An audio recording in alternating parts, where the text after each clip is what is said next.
The phone rang at 3:17 in the morning, and Nora Keller knew before she picked it up that something had broken in the world she had left behind.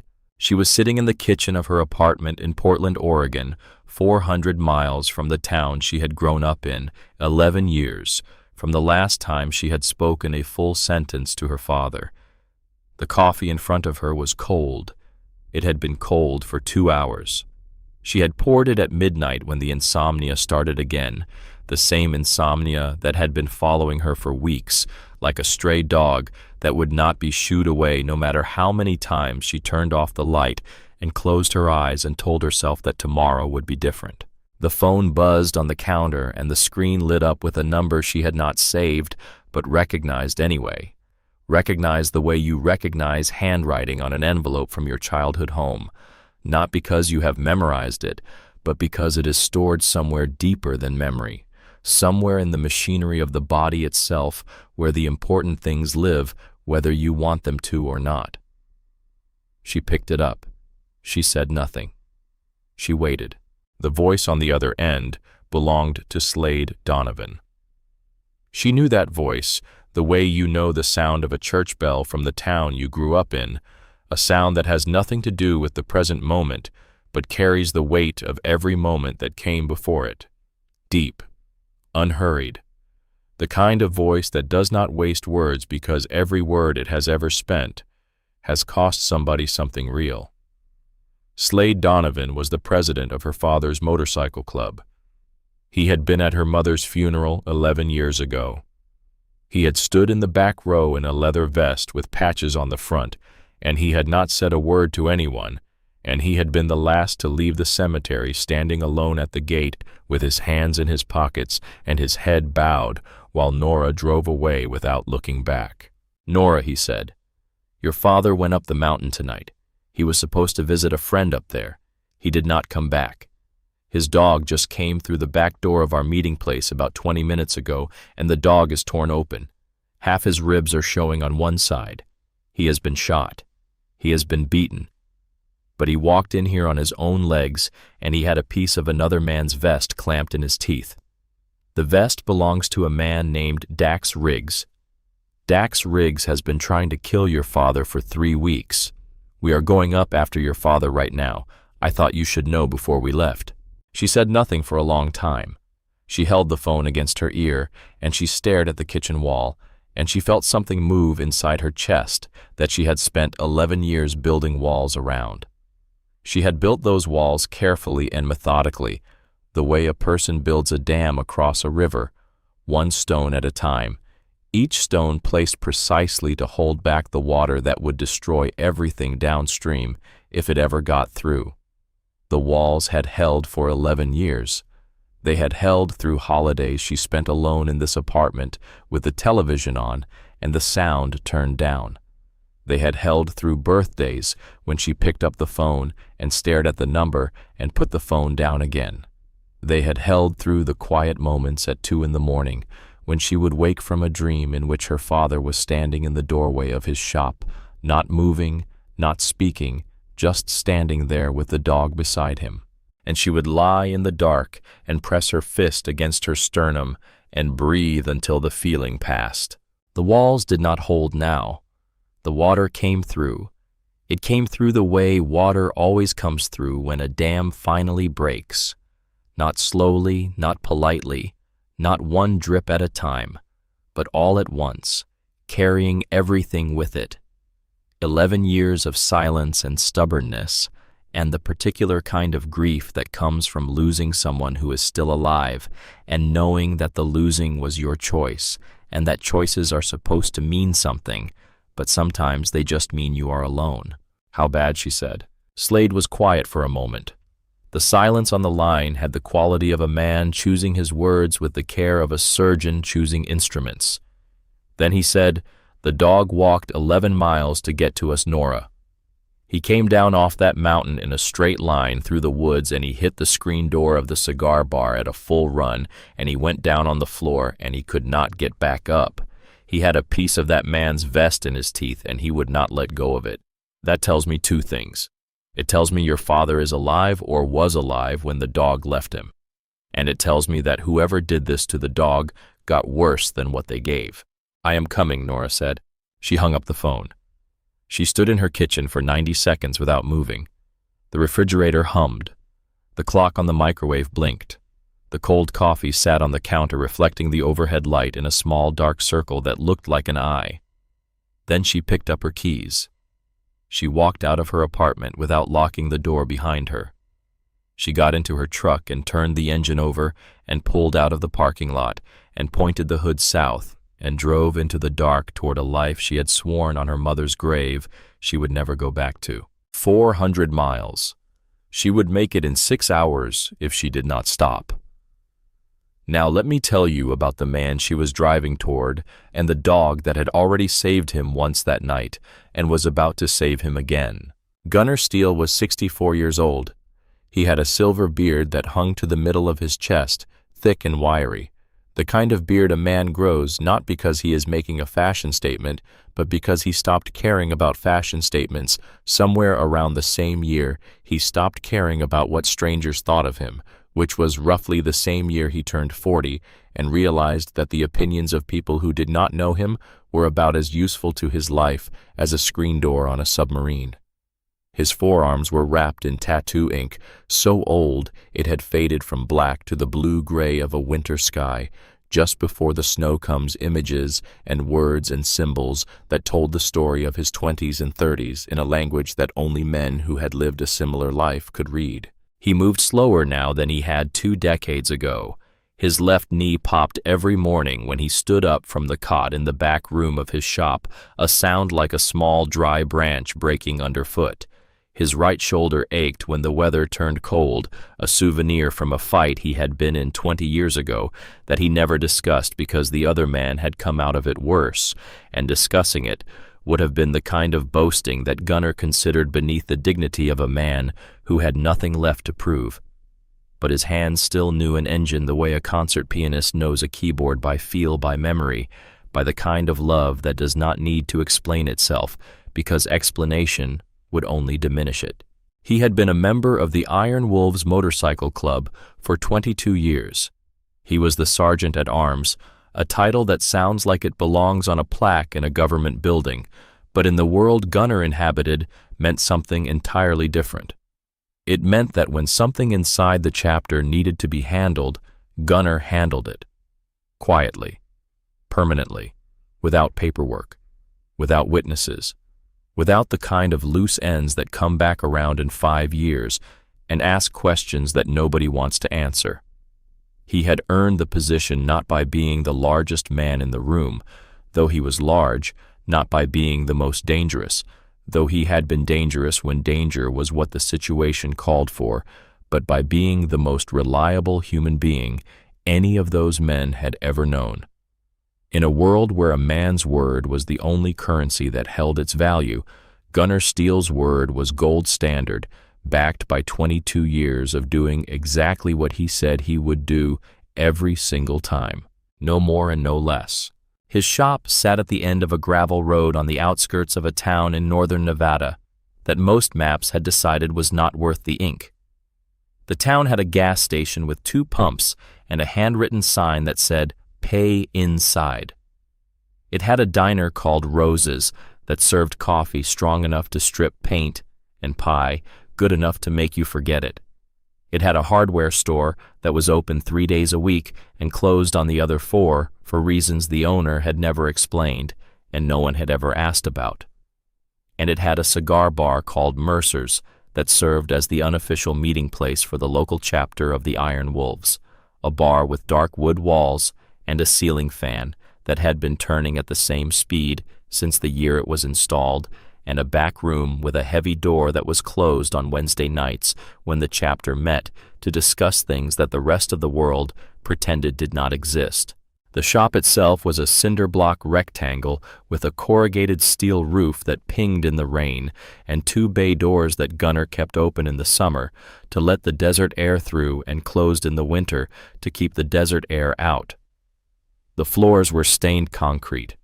The workbench was 16 feet long and had been built by Gunnar himself out of reclaimed railroad ties and 1/4-inch steel plate. The tools were organized with a precision that bordered on the religious, each wrench and socket and screwdriver in its designated spot on the pegboard, each spot outlined in black marker so that any tool out of place was visible from across the room. This was not obsessive behavior. This was a man who understood that in a shop where the work mattered, knowing where your tools are is not a preference, but a discipline. The same way a surgeon knows where the scalpels are, and a soldier knows where the ammunition is. And in a patch of sun near the bay door, lying on the warm concrete, with his chin on his paws and one ear rotated toward the road, was the dog.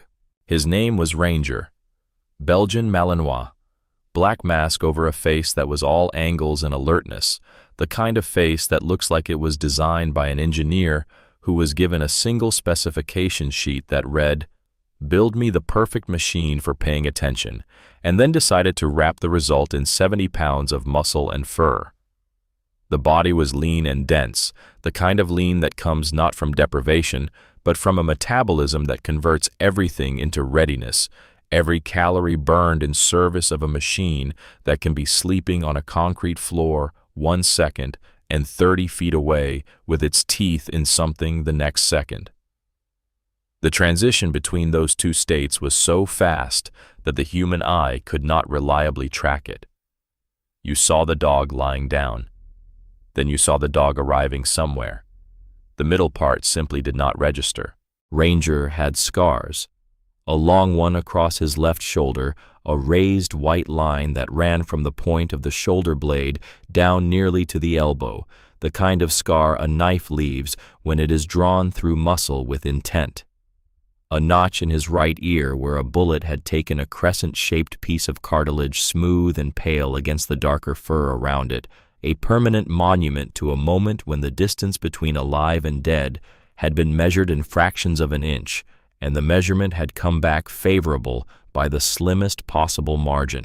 And inside the flap of that same ear, faded but still legible, if you had the knowledge to look and the nerve to lift a Belgian Malinois ear, to check was a tattoo, a service number, 5 digits and 2 letters that told a story the dog could not tell in words, but carried in his body every day of his life.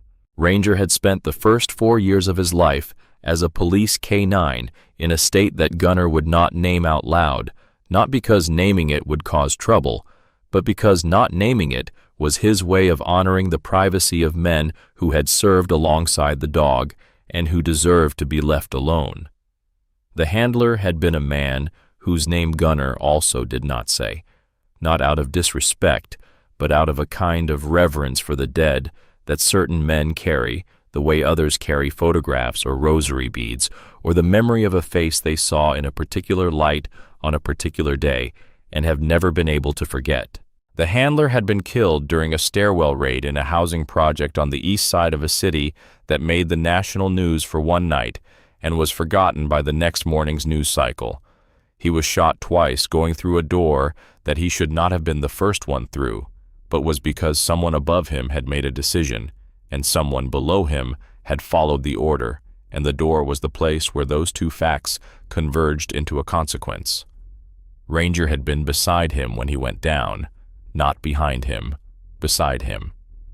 The dog had entered the stairwell at the handler's left hip, which is where a K9 runs when the handler is right-handed, and when the handler fell, the dog did not run and did not retreat and did not do any of the things that a living creature is supposed to do when the sound of gunfire fills a concrete stairwell and the person you are standing next to is no longer standing.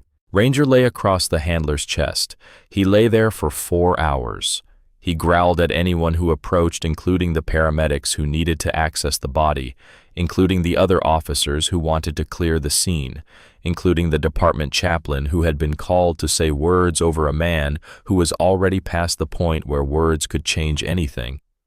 The dog would not move. He would not be coaxed. He would not be bribed with food or water or the soft voice that handlers use when they need an animal to stand down. He lay on that man's chest in that stairwell, and he waited for the man to get up, because in the simple operating system that ran behind those dark eyes, the man always got up. The man had always gotten up before. The possibility that he would not get up this time was not something the dog's mind was built to process. After that day, Ranger refused to work. He would not take commands from a new handler. He would not respond to his own name when a voice that was not the right voice said it. He would not eat from a hand that did not belong to the hand he had chosen. He sat in his kennel at the department's K9 facility, and he stared at the concrete wall, and he waited.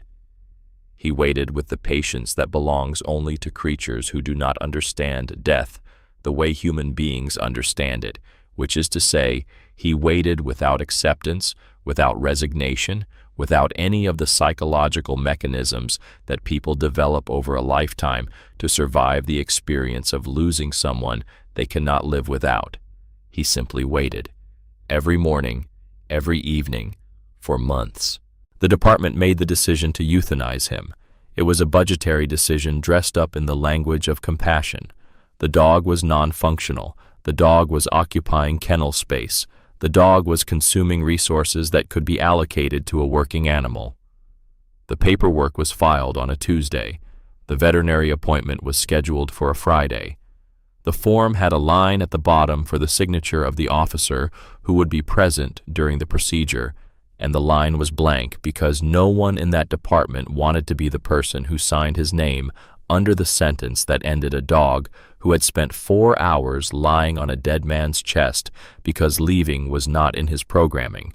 Gunnar heard about it from a cousin's wife who worked dispatch at the same department. She mentioned it over the phone the way people mention things they wish somebody would do something about but have already accepted that nobody will. She said there is this dog, this police dog they are going to put down because he will not work with anyone new after his handler got killed in that stairwell shooting last year. She said it the way you mention a storm that is coming, or an article you read about something sad that happened to someone you do not know. She said it, and then she moved on to something else. Gunnar did not move on. Gunnar hung up the phone and stood in the middle of his shop for a long time staring at nothing, his hands hanging at his sides, his mind turning over a single thought, the way a man turns over a stone he has found in a field, examining it from every angle. Then he walked to his Harley. He put on his helmet. He threw a leg over the seat and kicked the engine to life and rode out of the gravel lot and onto the 2-lane highway heading east.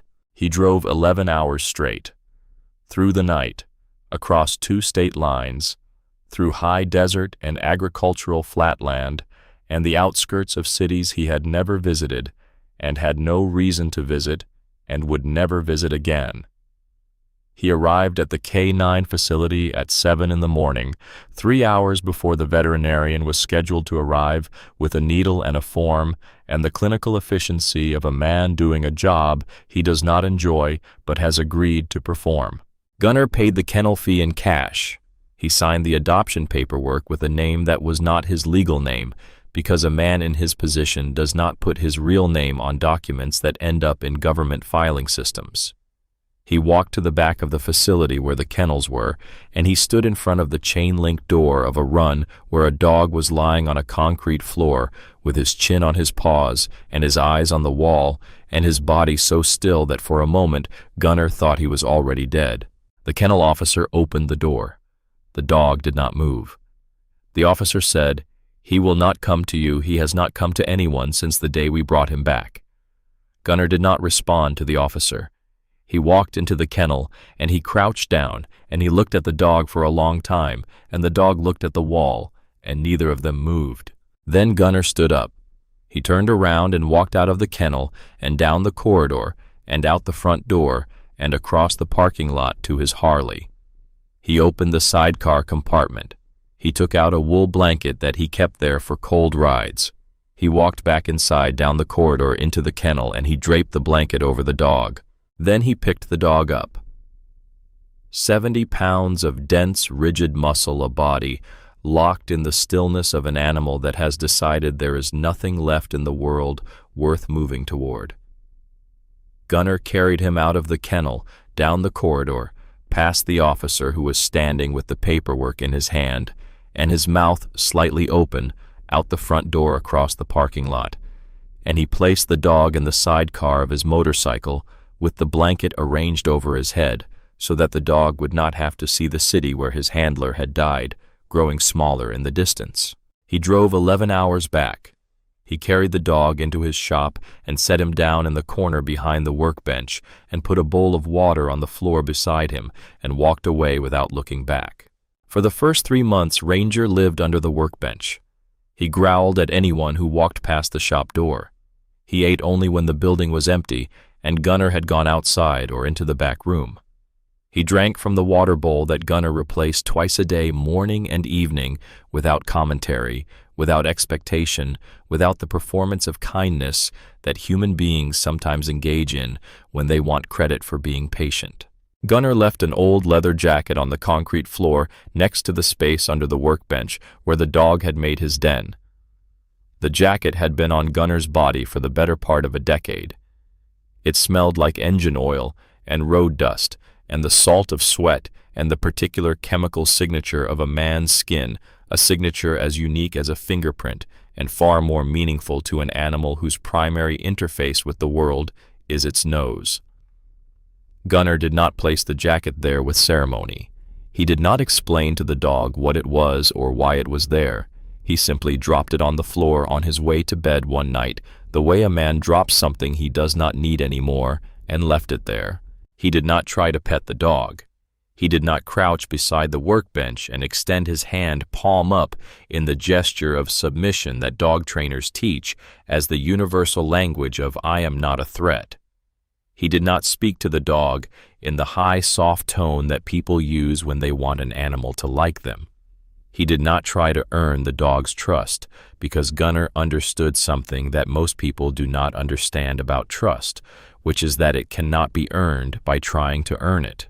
It can only be earned by being present without agenda, by occupying the same space as another living creature, day after day, without asking for anything in return. The way a mountain occupies the same space as the weather, not trying to change it, not trying to resist it, just being there while it does what it does. 90 days passed. 90 mornings of Gunnar filling the water bowl and leaving food and walking to the workbench and picking up a wrench and going to work on an engine while a dog lay 3 feet away and watched the wall. 90 evenings of Gunnar wiping his hands on a rag and turning off the shop lights and walking to the back room where his cot was and lying down in the dark and listening to the silence of a building that contained 2 creatures who had both lost someone and were both learning in their own way, at their own pace, how to exist in a world where the someone they had lost was not coming back. On the 90th night, Gunnar was lying on his cot, staring at the ceiling. The door to the shop was open, the way it always was, because Gunnar did not close interior doors. The room was dark. The shop was dark. The only light came from the moon through the high window above the workbench, a pale stripe of silver that fell across the concrete floor like a road made of light. He heard the sound of nails on concrete, clicking, irregular. The cadence of a dog walking on a hard surface, each step a small declaration of presence. The sound came closer. It stopped at the doorway to the back room. Gunnar did not move. He did not look. He lay on his back and stared at the ceiling and waited with the same patience he had been practicing for 90 days. Ranger walked into the room. He jumped onto the foot of the cot. The springs sagged under the added weight. The dog turned 3 times in the tight space, the ancient circling ritual that dogs have performed for thousands of years to flatten imaginary grass in a den they have chosen, and he lay down. He placed his chin on Gunnar's ankle. He closed his eyes. He did not move until morning. That was it. That was the whole courtship. 90 days of silence and a leather jacket on a concrete floor, and then a dog at the foot of a man's bed with his chin on the man's ankle, and a decision made in the dark that did not require language or ceremony or any of the complicated architecture that human beings build around the act of choosing someone. After that night, where Gunnar went, Ranger went. To the shop every morning. To the road when the road called. to chapter meetings at the back of Mercer's cigar bar, where men with scarred knuckles and complicated histories sat in low light and discussed things in voices that did not carry past the walls. The other members of the Iron Wolves learned fast not to make sudden moves around Gunner's motorcycle because the dog in the sidecar did not bark. Barking is a communication. It is a dog's way of saying, "I see you, and I have an opinion about what you are doing, and I would like you to be aware of that opinion before you proceed." Ranger did not communicate. Ranger assessed. He looked at you with a stillness that had nothing to do with calm and everything to do with a readiness so complete that it did not need to announce itself.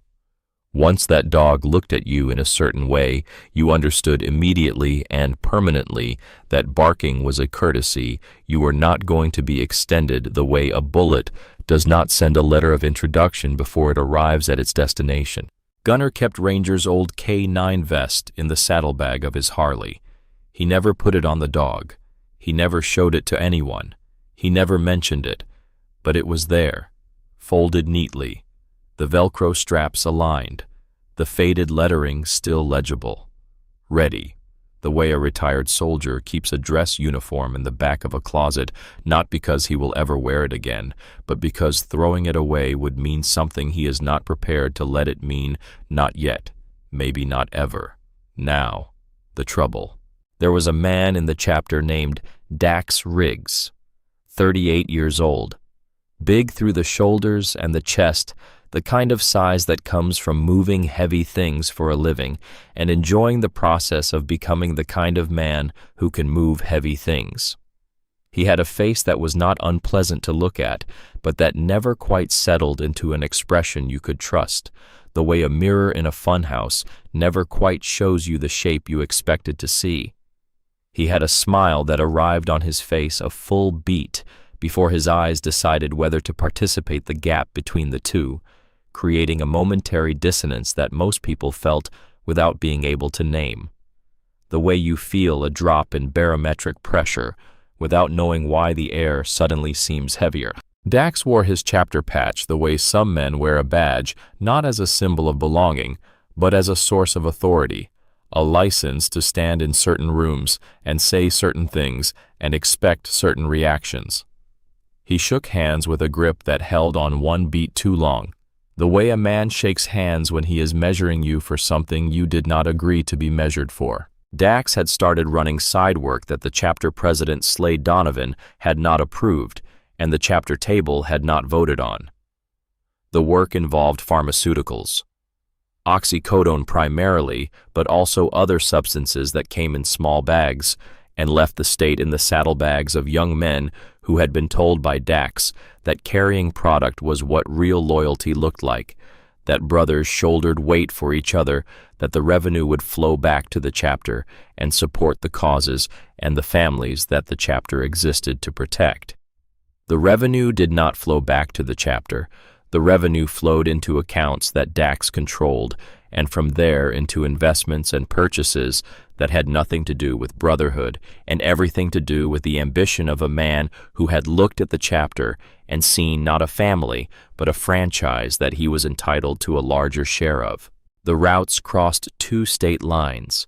The supply connections were to men in other organizations who did not care about patches or oaths or any of the systems of loyalty that held the Iron Wolves together like rivets in a steel beam. They cared about product moving and money arriving and the quiet efficiency of a distribution network that hid behind the cultural camouflage of motorcycle brotherhood. 3 young prospects had been drawn into it. Boys who were 20 and 21 years old, with fresh patches and a hunger to prove they belonged that was so acute it overrode the voice in the back of their minds that told them something was wrong with what they were being asked to do. Gunner had been watching. He had been watching for 6 months with the patience and precision of a man who has been a sergeant at arms for 2 decades and who understands that the difference between suspicion and evidence is the difference between a conversation and a verdict. He kept a notebook. The notebook lived in the top drawer of his workbench locked with a small brass key on a chain around his neck. In the notebook were license plate numbers that did not match any vehicle registered to a chapter member, dates that corresponded to runs that had never been put before the table for a vote, names of men in other states whose phone numbers appeared on call logs that should not have existed, dollar amounts that did not reconcile with any chapter ledger, fuel receipts from gas stations on highways that were not on any route the chapter had authorized. He brought the notebook to Slade Donovan on a Tuesday night. The cigar bar was empty. The chairs were stacked on the tables. The overhead lights were off, and the only illumination came from a small lamp on the bar and the glow of the exit sign above the back door. Gunnar laid the notebook on the table between two glasses of whiskey that neither man had any intention of drinking. He said, "This is not a conversation I want to have, but it is a conversation we need to have." Slade picked up the notebook. He opened it to the first page. He read every entry, every date, every plate number, every name, every dollar amount. He turned the pages with the deliberate slowness of a man reading something that is going to change the trajectory of events in a way that cannot be reversed. He did not speak while he read. The silence between the two men was not empty. It was full of the weight of what was going to happen next, and the shared understanding that once it happened, there was no path back to the way things had been before. When Slade finished, he closed the notebook. He placed both hands flat on the table. He looked at Gunnar for a long time. Then he said two sentences. He said, "Call the table for Thursday," and he said, "Bring the notebook." Thursday came. The table was called. 9 men sat in the back room of Mercer's cigar bar, and the heavy door was closed, and the music in the front room was turned up loud enough to cover whatever sounds came through the walls. The conversation that followed lasted 2 hours. When it was over, Dax Riggs and 4 of his people were told their colors were pulled, their vests were to be surrendered, their access to chapter property, chapter accounts, and chapter contacts was terminated effective immediately. They were given 24 hours to turn in their leather and clear their personal belongings from any location associated with the club. Dax stood up from the table. He did not raise his voice. He did not overturn his chair or throw a punch or reach for the knife that everyone at the table knew he kept clipped inside the back of his belt. He stood up slowly with the controlled deliberation of a man who has been expecting this moment and has already planned what comes after it. He looked around the table at each man in turn, his eyes stopping on each face for exactly long enough to communicate that the face had been recorded, and then he came to Gunnar. His eyes stopped on Gunnar, and they stayed there. What was in them was not anger. Anger is a fire that burns itself out. What was in Dax Riggs's eyes was ice. It was the cold clarity of a calculation that has been completed, a balance sheet that has been finalized, a debt that has been entered into a ledger that does not have an expiration date. He said one sentence. He said, "You just wrote yourself a real interesting ending, old man." Then he turned and walked out of the back room. His 4 people followed him through the door and through the bar and out into the parking lot, and the sound of their engines starting and their tires on the gravel was the last sound anyone in that room heard for a long time because no one spoke after the door closed. There was nothing to say. The thing had been done. What came next would come on its own schedule. They did not disappear. Dax and his crew went south 60 miles into a stretch of high desert and pine forest where the nearest sheriff's substation was an hour's drive away, and the land was the kind of empty that swallows men and machinery and evidence without leaving a trace. They set up in an abandoned hunting compound, 3 cinder block buildings behind a chain-link fence, and they started calling themselves the Splinter Crew. They made a new patch. They made new plans. And they waited the way that men who have been humiliated wait, with a patience that is not patience at all, but the slow accumulation of rage compressed into something harder and more dangerous than rage itself. Gunnar knew this. The chapter knew this. The knowing came not from intelligence reports or surveillance.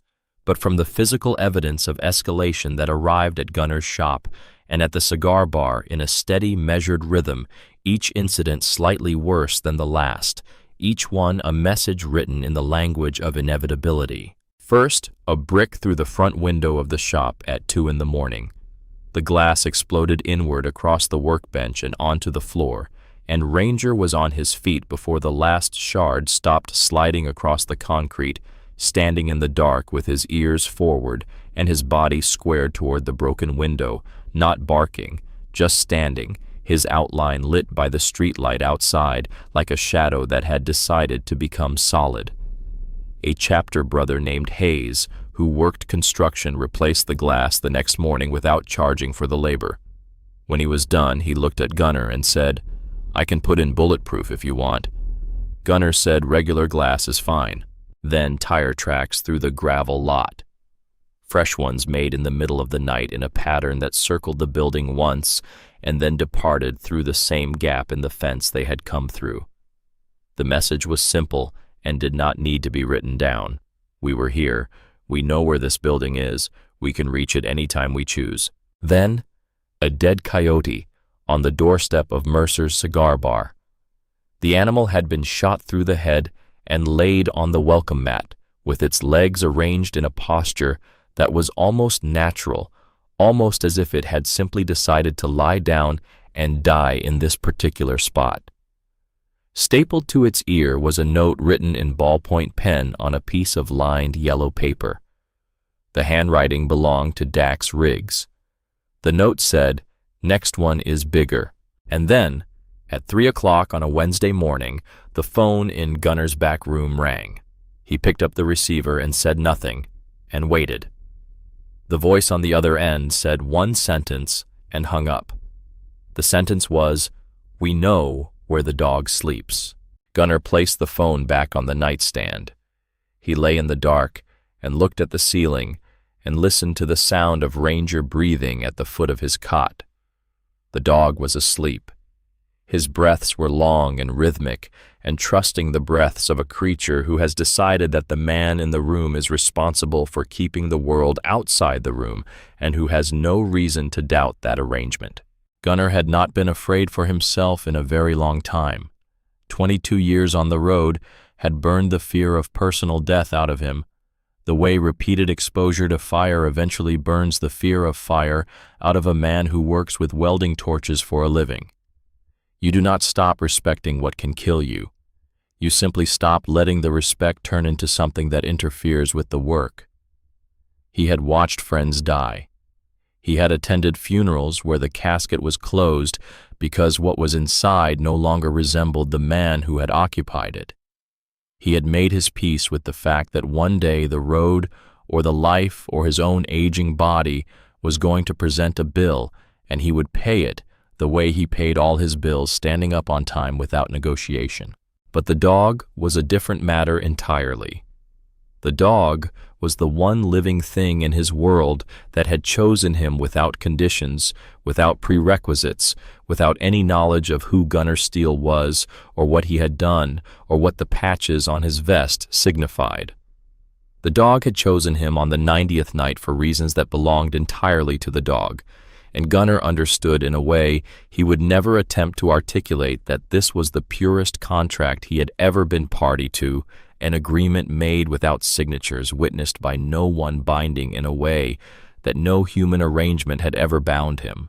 He moved Ranger's bed into the back room of the shop where the walls were cinder block 8 inches thick, and the only door was a steel fire door with a deadbolt and a reinforced frame. He started keeping a sawed-off shotgun behind the workbench, 12-gauge loaded safety off, positioned within arm's reach of the spot where he stood when he was working on engines. He went to Slade Donovan on a Thursday evening, and he said plainly, without drama or theatrical gravity, the way a man discusses the disposition of his assets before a surgery, "He is not certain he will wake up from," he said. "If anything happens to me, the chapter takes care of the dog.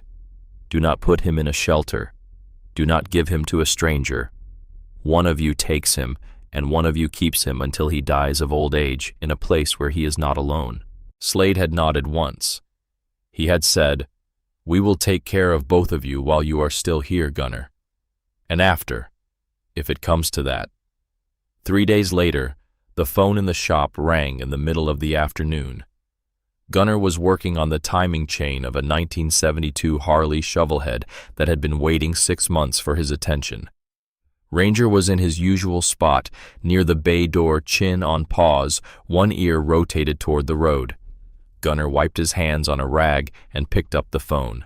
The voice on the other end was immediately and completely familiar. It belonged to Wade Holden. Wade was Gunner's age. They had ridden together for 15 years.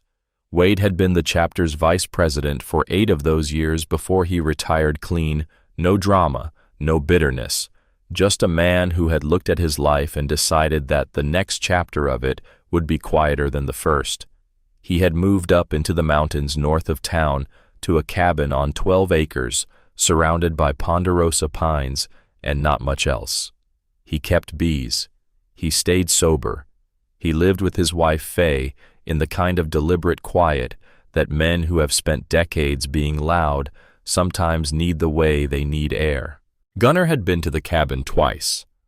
Once in the fall when the aspen groves on the mountain had turned gold and the air smelled like wood smoke and cold water and the particular kind of peace that comes from being high enough above the world to see it clearly.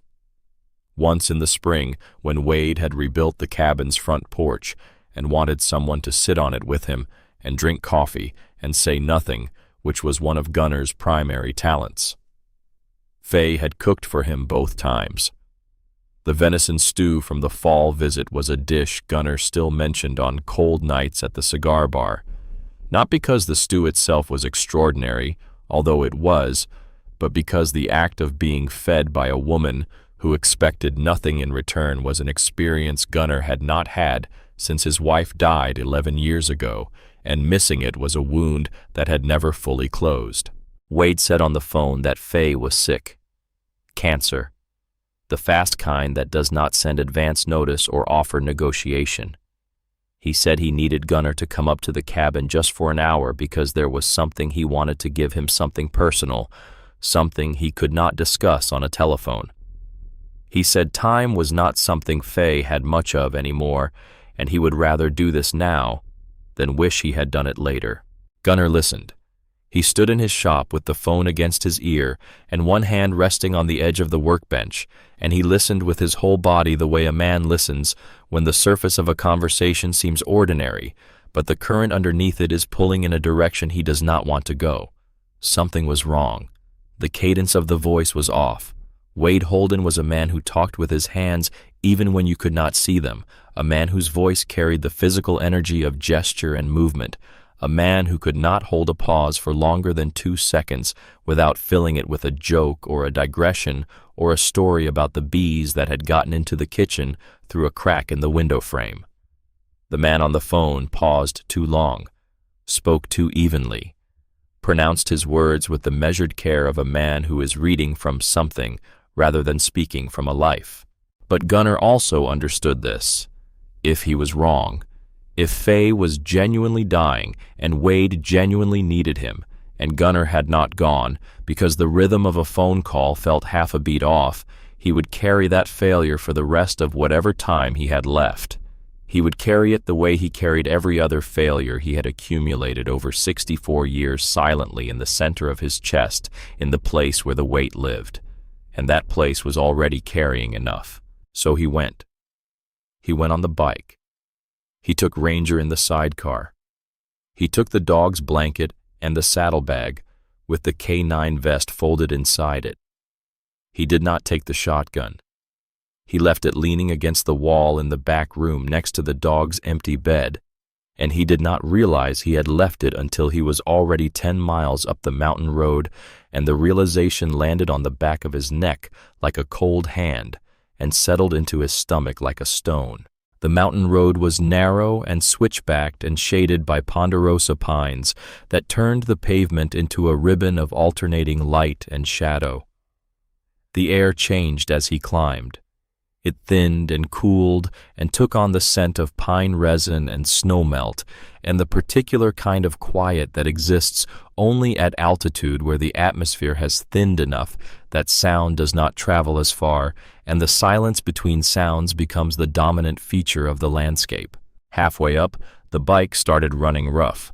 A subtle stutter in the throttle response, a slight hesitation in the engine's rhythm, the kind of disturbance that a man who has not spent 40 years listening to Harley engines would dismiss as a bump in the road, but that Gunnar recognized instantly as a problem with fuel delivery. The engine was starving, not enough to stall on flat ground, just enough to struggle on the incline of a mountain switchback where gravity changed the angle of the fuel in the line, and a marginal restriction became a critical one.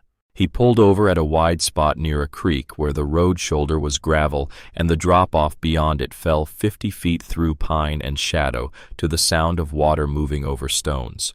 He killed the engine. In the sudden silence, the forest was enormous around him. He could hear the creek below. He could hear a jay calling from somewhere deep in the trees.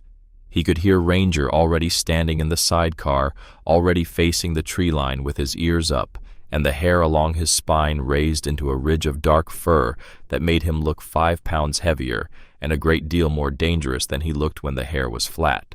Gunnar got off the bike and crouched down and looked at the engine. He found the problem in 3 seconds.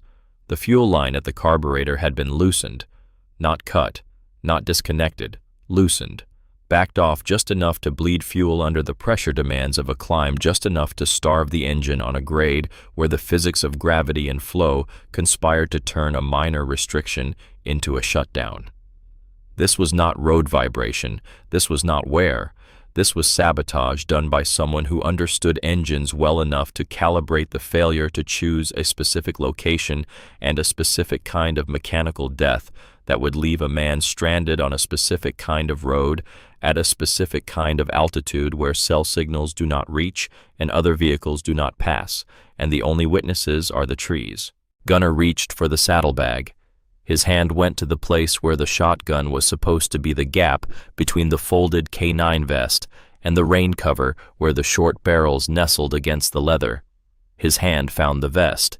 His hand found the rain cover. His hand found the empty space where the weapon should have been, and was not because it was leaning against a wall 60 miles away in a back room where it was doing no one any good at all. He had time for one thought. The thought arrived without panic, because panic was a reaction Gunnar Steele had misplaced sometime in his 40s and had never gone looking for. The thought was clean and complete and final, the way a mathematical proof is final, the way the last line of a will is final. The thought was, this is the day.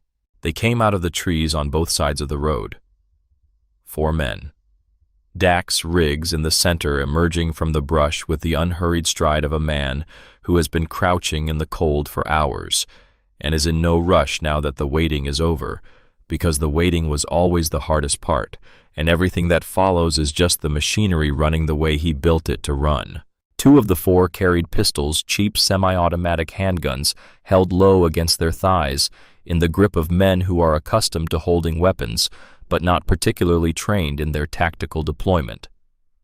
1 carried a length of galvanized steel pipe, a 3-foot section held in both hands, like a baseball bat. Dax carried nothing in his hands.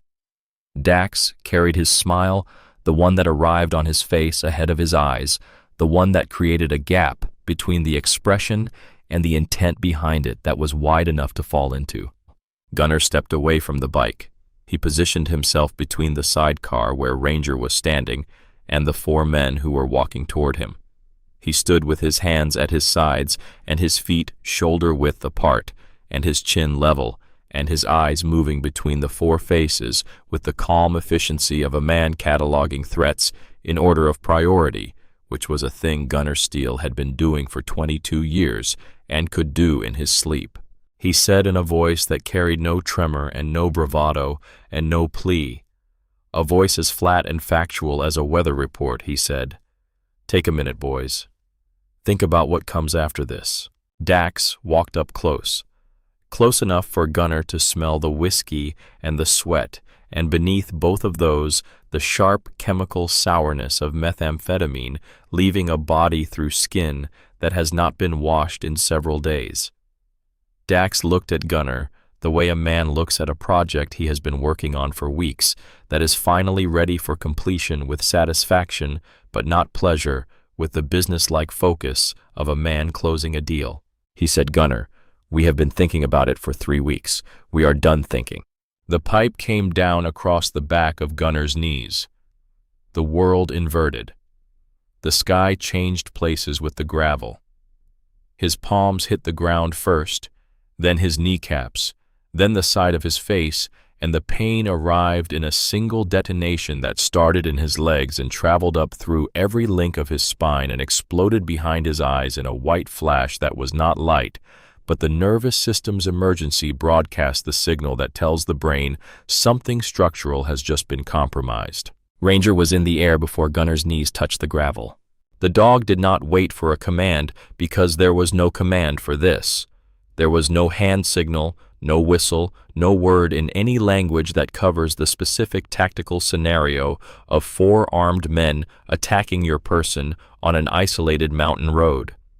There was only the calculation, ancient and instantaneous, that fires in the space between one heartbeat and the next in the brain of an animal that has been bred and trained and refined by 10,000 years of partnership with humans to perform one function without hesitation and without error: protect. Ranger hit the closest gunman at the wrist, not the arm, not the chest, the wrist, because the wrist is where the weapon is, and a canine trained in bite work does not concern itself with the man. It concerns itself with the weapon. The dog's jaws closed with 700 pounds of pressure concentrated in the narrow space between the radius and the ulna, and the result was immediate and absolute.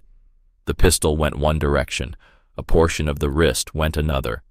The man screamed in a frequency Gunnar had never heard a grown man produce a sound that originated not in the lungs or the throat, but in the most ancient part of the human brain, the part that remembers what it means to be prey.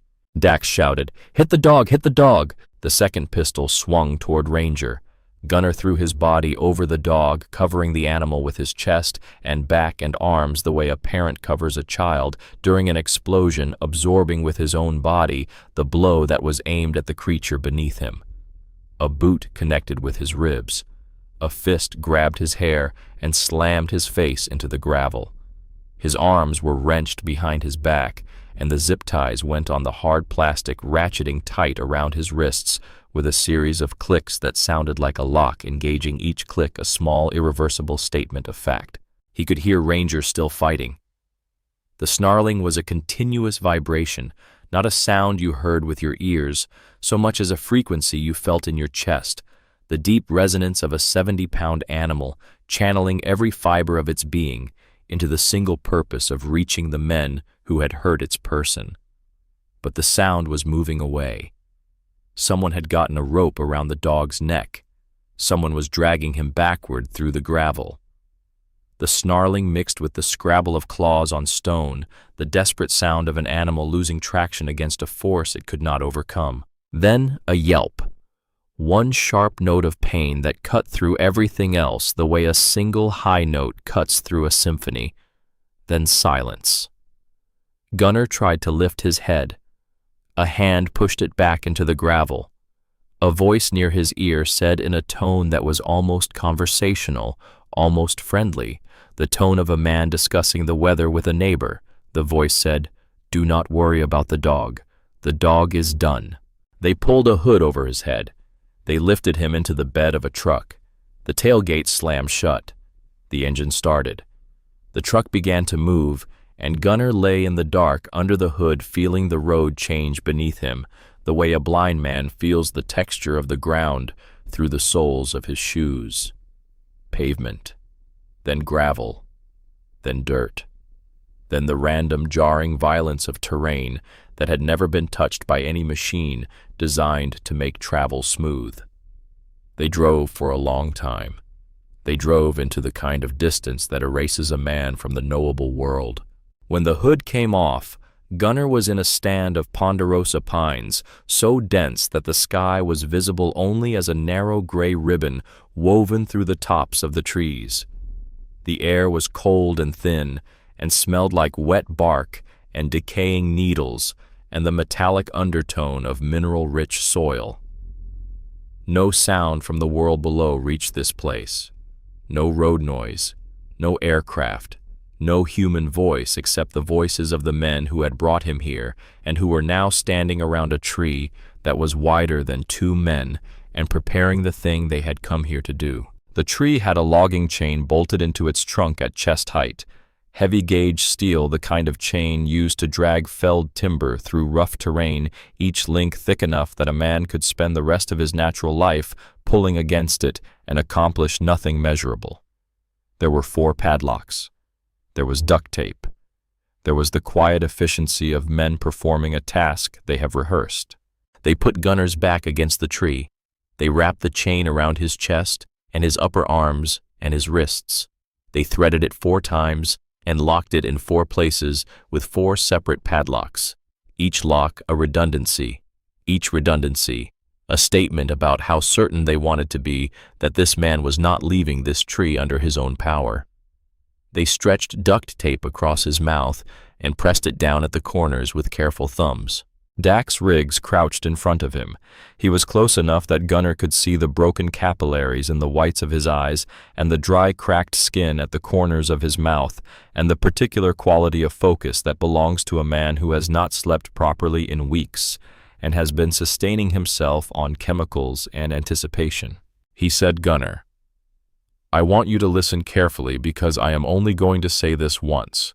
Nobody is coming for you. You told Slade you were going to visit Wade Holden up at his cabin. Wade Holden is in the trunk of his own car at the bottom of the lake behind his property. His wife Faye is with him. The phone call you received this afternoon was made from a phone that is now in pieces in a drainage ditch 20 miles from here. Your motorcycle is going to be found on the road with the keys in the ignition and no visible signs of struggle. By the time anyone connects your absence to this location, there will be nothing left of you worth finding. The forest will have done what the forest does." He stood up. He dusted his knees with his palms. He looked down at Gunnar with the expression of a man surveying a completed project. Then he said one more thing. "We left the dog about a mile up the trail, shot him and left him in the brush. I mention it so you have something to think about while you wait. I want you to know that he is up there and that he is not going to make it and that there is nothing you can do about it. I want that to be the last thought you carry." They walked away. Gunnar heard the truck doors open and close. He heard the engine turn over. He heard the tires find the dirt track and roll along it, the sound growing fainter by degrees until it was absorbed by the forest and replaced by the enormous silence of a place where no human being was meant to stay for long. He was alone. The pines. His own breathing against the duct tape. The slow, steady drip of blood from his wrists where the chain links had bitten through skin, each drop falling into the dirt between his boots with a sound like a metronome set to the tempo of a body's slow decline. Drip, drip, drip. A clock nobody had asked to be wound counting down toward a number that Gunnar could not see but could feel, approaching the way you feel the edge of a cliff before you can see it, a change in the air, a thinning of the ground beneath your feet. The body's ancient knowledge that the solid world is about to end. He tried to work the chains. He pulled until the muscles in his shoulders felt like they were separating from the bones they were attached to. He twisted until the skin on his wrists split open wider and the blood flowed faster. He pressed his back against the tree trunk and pushed with everything his legs could generate. And the tree did not care, and the chain did not care, and the padlocks did not care. He was a 64-year-old man with broken ribs and a dislocated shoulder, pushing against a ponderosa pine that had been growing in this spot for 200 years. The math was settled before he started. He stopped trying. The sun moved. An hour passed, maybe 2. He could not track the time with any precision because the canopy was too thick to see the sun's position, and his internal clock had been scrambled by pain and blood loss, and the cold that was beginning to settle into his body. The way water settles into the low places of a landscape, finding every gap, filling every space, turning the living warmth of a human body into something that felt increasingly like terrain. A Steller's jay called once from deep in the forest. The sound was sharp and bright and absurd, a piece of ordinary life inserted into a moment that was the opposite of ordinary. Then the bird did not call again. A breeze came through the tops of the pines and dropped a single brown needle onto Gunner's shoulder, and he could not brush it off, and it sat there weightless, meaningless, a tiny piece of the world that did not know or care that a man was dying beneath it. He thought about his wife.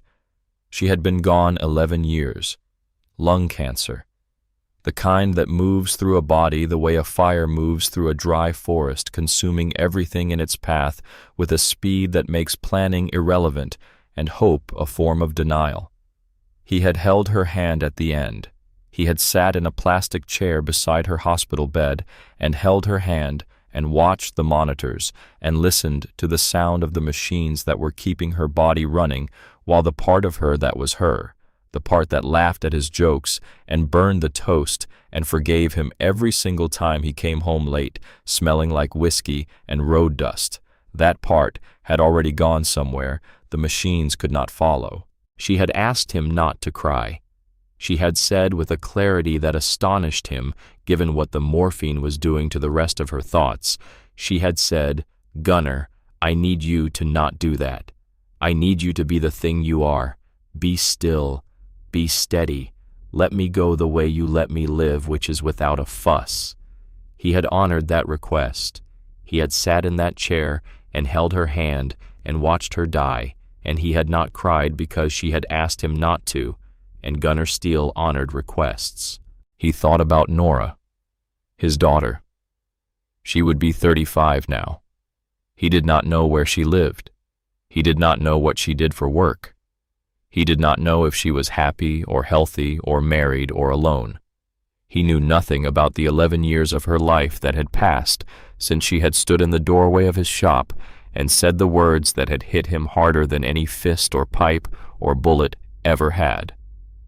She had said this, "Life killed her dad, and you just stood there and let it happen." He had not argued. He had not defended himself. He had not explained that the life and the death were not the same thing, and that loving a woman who was married to a man in a motorcycle club was not the same as being killed by it, and that the cancer had come from somewhere that had nothing to do with leather vests and Wednesday night meetings. He had not said any of those things because in the moment she said it standing in that doorway with her mother's eyes and her mother's jaw and a rage in her voice that came from the same place as grief. In that moment, Gunner had looked at his daughter and seen something he recognized. He saw a person who needed someone to blame because the alternative to blame was accepting that terrible things happen to good people for no reason, and that there is nothing anyone can do to prevent it, and that love, even perfect love, which his was not, does not protect the people you love from the thing that takes them. So he had let her blame him. He had stood in the doorway and watched her drive away, and he had not moved because moving would have been a form of argument, and he was not going to argue with his daughter's grief. He would let it be. He would let it run its course. He would wait. He was still waiting. 11 years later, chained to a tree on a mountain bleeding into the dirt, he was still waiting. He said her name every day, not out loud, in the quiet space behind his sternum where the important words lived. Nora. Every morning when he opened his eyes. Nora. Every night before he closed them. A prayer he did not believe would be answered, but could not stop praying because stopping would mean admitting the prayer was over, and the prayer was the only conversation he had left with his daughter. He thought about Ranger. lying somewhere up the trail a mile north in the dark trees, bleeding from wounds that men had inflicted on him because he had tried to protect the only person left in the world who mattered to him. Alone.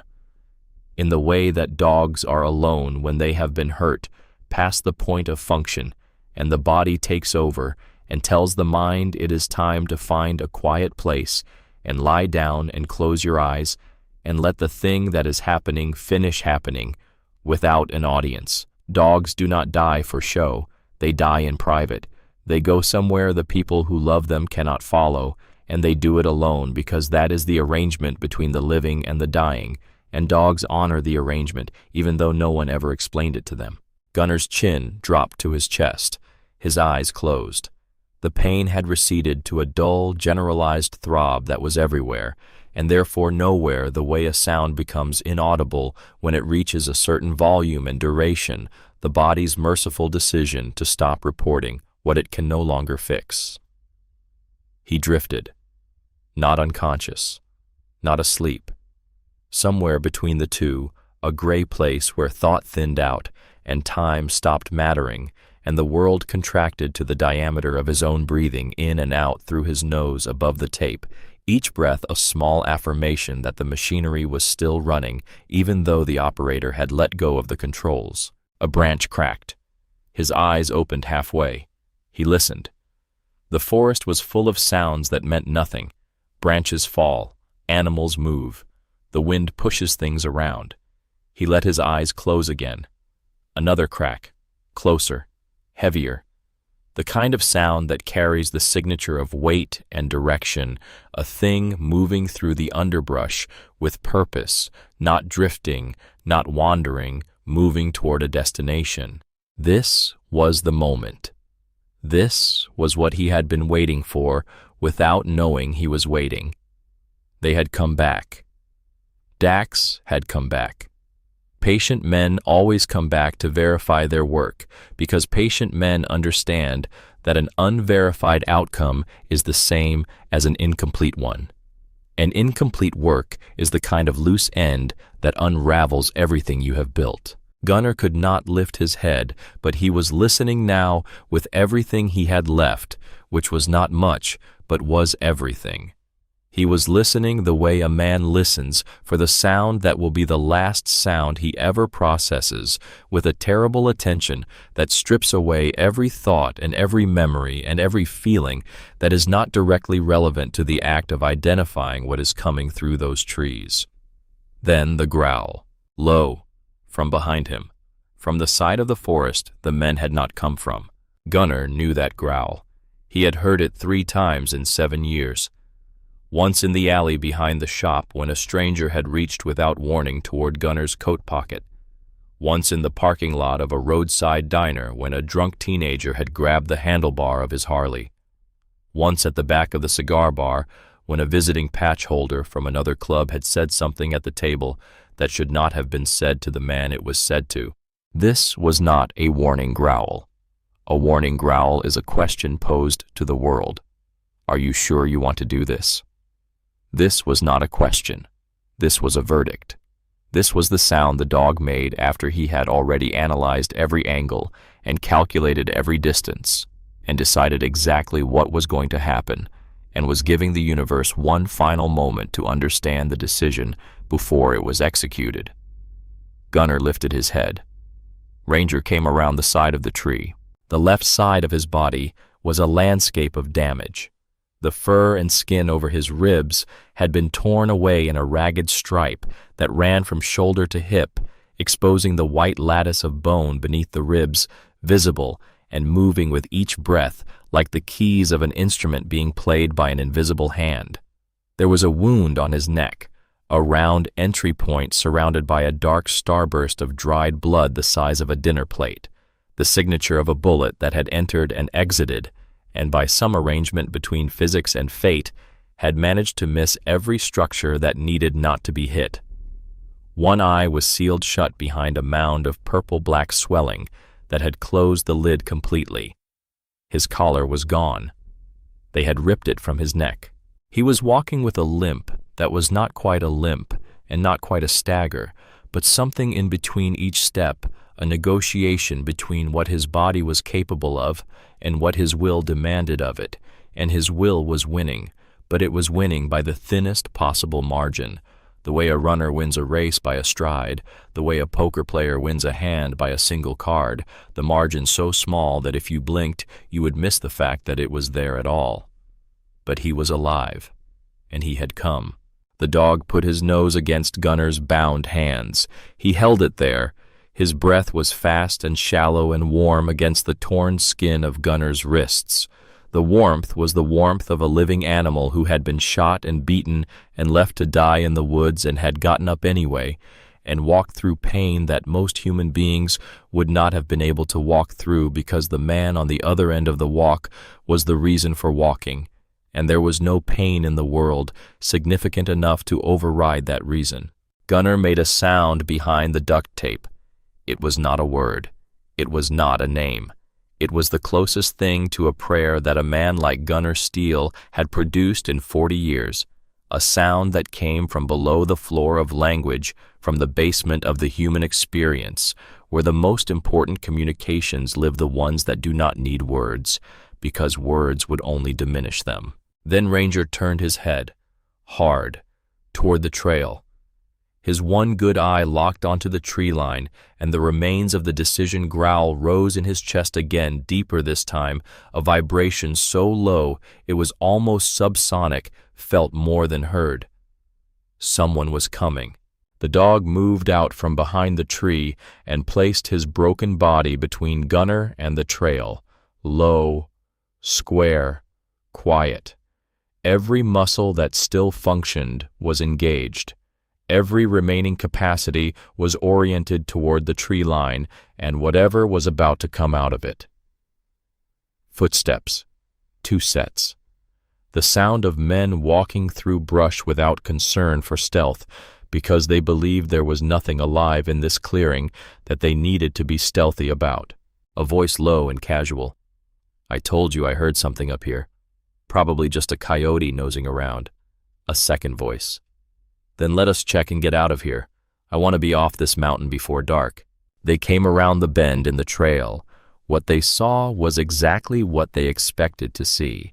A man chained to a tree with his head down and his eyes closed and his body limp against the restraints, exactly the way a man looks when the life has drained out of him slowly enough for gravity to settle him into the posture of the dead.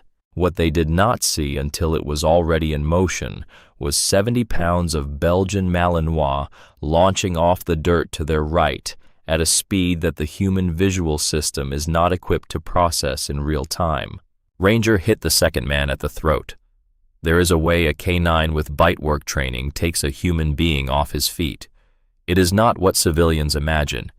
It is not a dramatic lunge and a growl and a prolonged wrestling match. It is a single moment of contact at full body velocity, followed by the head whip of violent rotation of the skull and neck that uses the dog's momentum and the human body's unfortunate tendency to follow wherever its throat goes to drop a grown man backward onto the ground with the speed and finality of a tree falling. The man went down.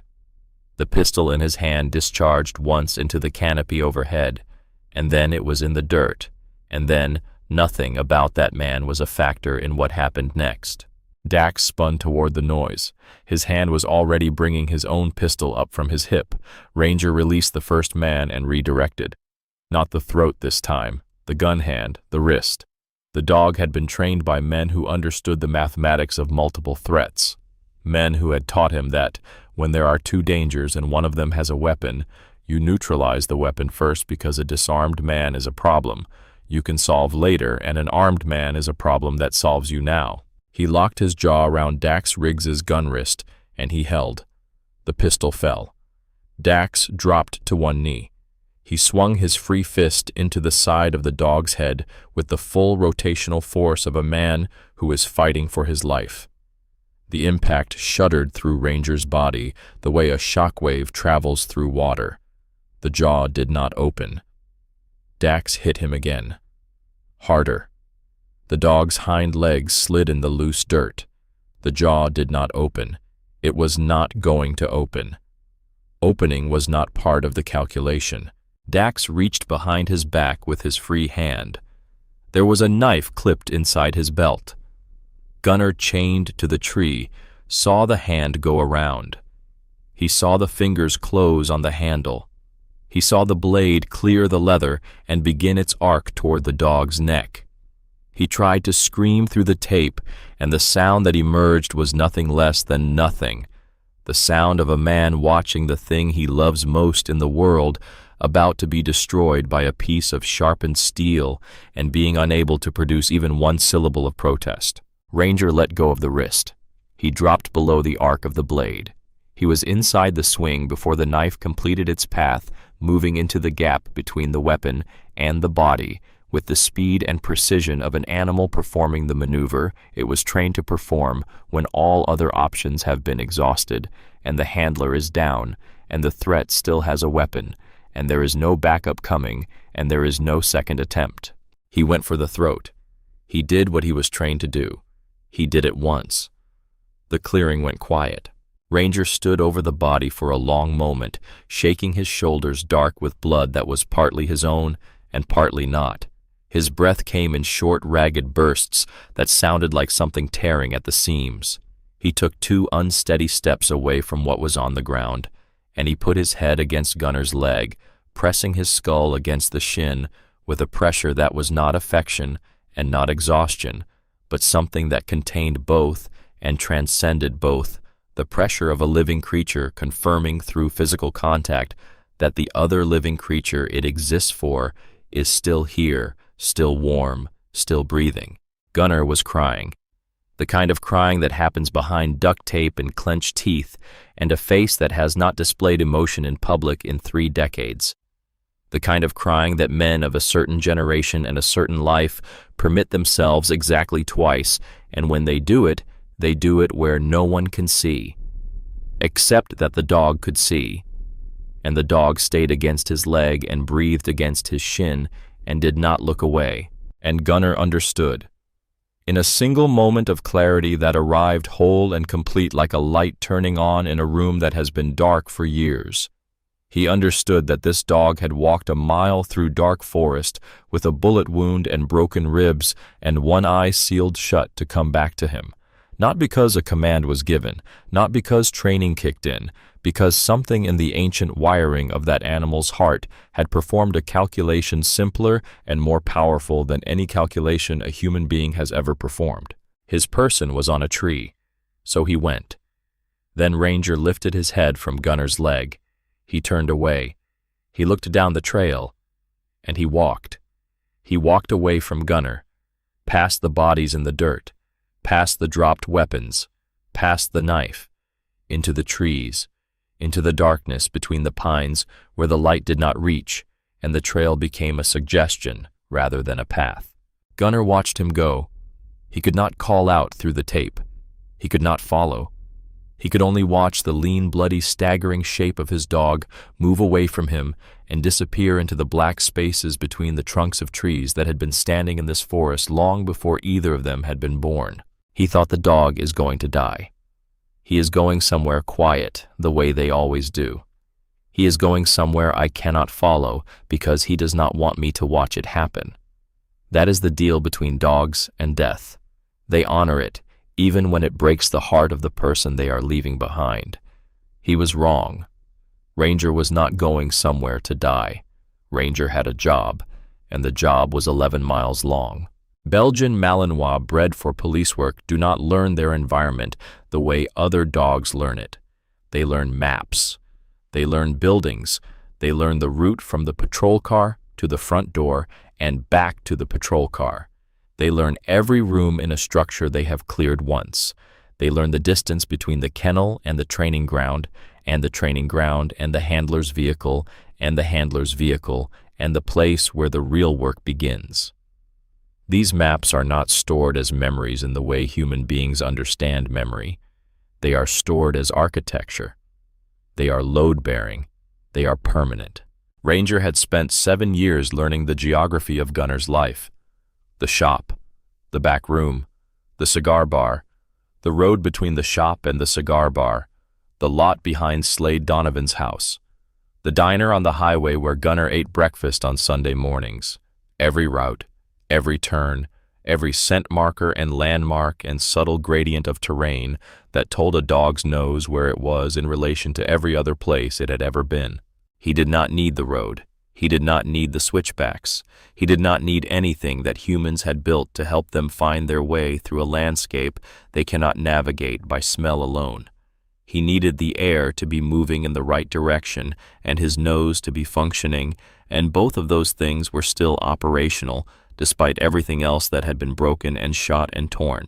He went down the mountain in a straight line, not following the logging road, not following the switchbacks that humans had carved into the terrain, cutting through brush and deadfall and creek bottoms with the single-minded directness of a projectile, which does not consider obstacles, which only considers the distance between where it is and where it needs to be.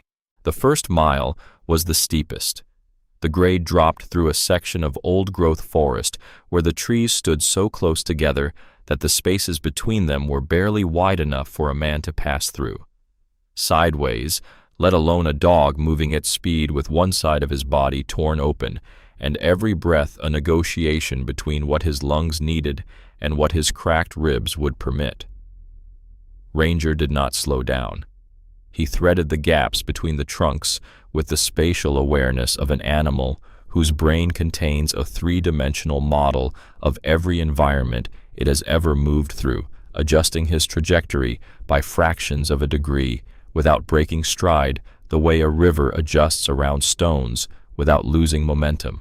The ground was covered in a layer of pine needles 6 inches deep, soft and treacherous, the kind of surface that absorbs sound and conceals the roots and rocks beneath it.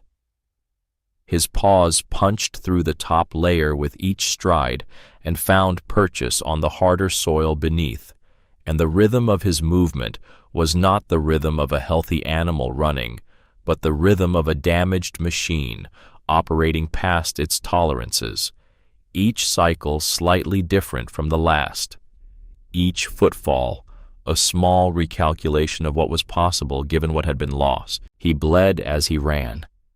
The wound on his ribs left a trail in the pine needles that anyone tracking him could have followed with their eyes closed, a dark line drawn across the forest floor like a sentence written in a language that only the trees would read. The blood was not flowing freely. It was seeping the slow, persistent bleed of a wound that has partially clotted, but that reopens with every expansion of the rib cage, every deep breath, every stride that stretches the torn tissue past the fragile architecture of the scab. He was losing volume. Not fast enough to drop him in the first mile. Maybe not even in the 5th. But the math was running in the background of his physiology, the way a countdown runs on a timer, and the number it was approaching was 0, and at 0 the muscles stop receiving what they need, and the legs stop doing what the brain tells them to do, and the body makes the decision that the will has been refusing to make, which is to stop. The first creek was narrow and shallow, barely knee-deep on a man, and the current was gentle enough that crossing it should have been unremarkable for a dog of Ranger's size and conditioning. But Ranger was not operating at his conditioning. He was operating at whatever fraction of his conditioning remained after a bullet and a beating and a mile of downhill running through dense forest on damaged legs. He entered the water and his front paws found the rocky bottom, and the cold hit him like a second blow, a full-body shock that made every wound he was carrying announce itself simultaneously, the ribs and the neck and the shoulder and the eye all firing at once in a chorus of damage that would have dropped most living things where they stood. His rear legs went out. The current, gentle as it was, caught his hindquarters and turned him sideways, and for a moment he was in the water. On his side, the torn ribs submerged the cold, rushing over the exposed bone and into the tissue beneath, and the sound he made was not a yelp and not a whine, but something between the two, a single involuntary note of protest from a body that had been pushed past every reasonable boundary and was now being asked to go further. He got his front legs under him. He drove forward with his shoulders and his chest dragging his hindquarters through the water by sheer force of upper body, his claws scraping across the stones on the creek bottom until they caught an edge, and he pulled himself up the far bank and stood there shaking water streaming from his fur, blood diluting into the runoff and turning the stones at his feet a pale washed-out pink. He stood on that bank for 8 seconds. 8 seconds of absolute stillness in which every system in his body recalibrated, and the question of whether to continue was settled not by a decision, but by the absence of an alternative. There was no alternative. The man was on the tree. The place where help lived was down the mountain. The distance between those two facts was the distance Ranger had left to cover, and nothing else mattered, and nothing else existed. He kept moving. The second creek was wider and faster and deeper. The water was snowmelt from the peaks above, cold enough to numb a human hand in 30 seconds, moving fast enough to roll stones along the bottom with a sound like muffled drums. Ranger hit it without slowing down. His body went under the surface completely. For 2 seconds, he was invisible, submerged in water so cold that it would have stopped the heart of a smaller animal or an animal with less to live for. Then his head broke the surface on the downstream side and his legs found the bottom, and he hauled himself out on the far bank and stood in the dirt with his coat flattened against his body and his one good eye fixed on the tree line ahead, and his jaw clamped shut against the pain that the cold water had amplified to a frequency that resonated in every broken thing inside him. The blood on his fur had been washed away by the creek. For a moment, standing on that bank in the fading light, with his coat slicked flat and the water running off him in streams, he looked almost whole, almost undamaged. The way a building looks undamaged from a distance even when the interior has been gutted by fire. He ran through a meadow where the grass was waist-high on a man, and the ground was soft and uneven, and the footing was treacherous in a way that tested every remaining joint and tendon in his legs. He ran through a stand of aspen, where the white trunks stood like columns in a cathedral, and the leaves overhead shivered in a breeze. He could not feel at ground level, and the sound they made was the sound of 1,000 small hands applauding something that no one had asked them to applaud. He crossed a county 2-lane highway at a dead run. A propane delivery truck missed him by the width of a man's outstretched hand. The driver said later in a statement to a sheriff's deputy who was not supposed to be hearing about any of this, and who filed the statement in a drawer that was never opened again, that he had seen a dog running across the road with what looked like half its side missing, and that the dog had not turned its head to look at the truck, had not flinched at the blast of the horn, had not deviated from its trajectory by so much as an inch. It had just kept going. The way a thing keeps going when it has somewhere to be, and dying, is not on the schedule, and will not be on the schedule until the job is done. The last 3 miles were flat, open ground, sagebrush and gravel, and the long shadows of late afternoon stretching across the desert floor like the fingers of a hand reaching for something it cannot quite touch. This should have been the easiest stretch. Flat ground, no obstacles, no creeks, no dense timber to navigate. But it was here on the flat, with the town visible in the distance as a cluster of low buildings and a single water tower, and the glint of sunlight on the tin roof of the gas station, that Ranger's body began to fail in earnest. His gait shortened. His rear legs, which had been carrying their share of the work through the forest and the creeks and the meadow, began to drag. Not both. The left rear, the one connected to the hip that had taken the brunt of the fall when the rope went around his neck in the clearing and someone had yanked him off his feet. The leg was not broken. It was disconnected.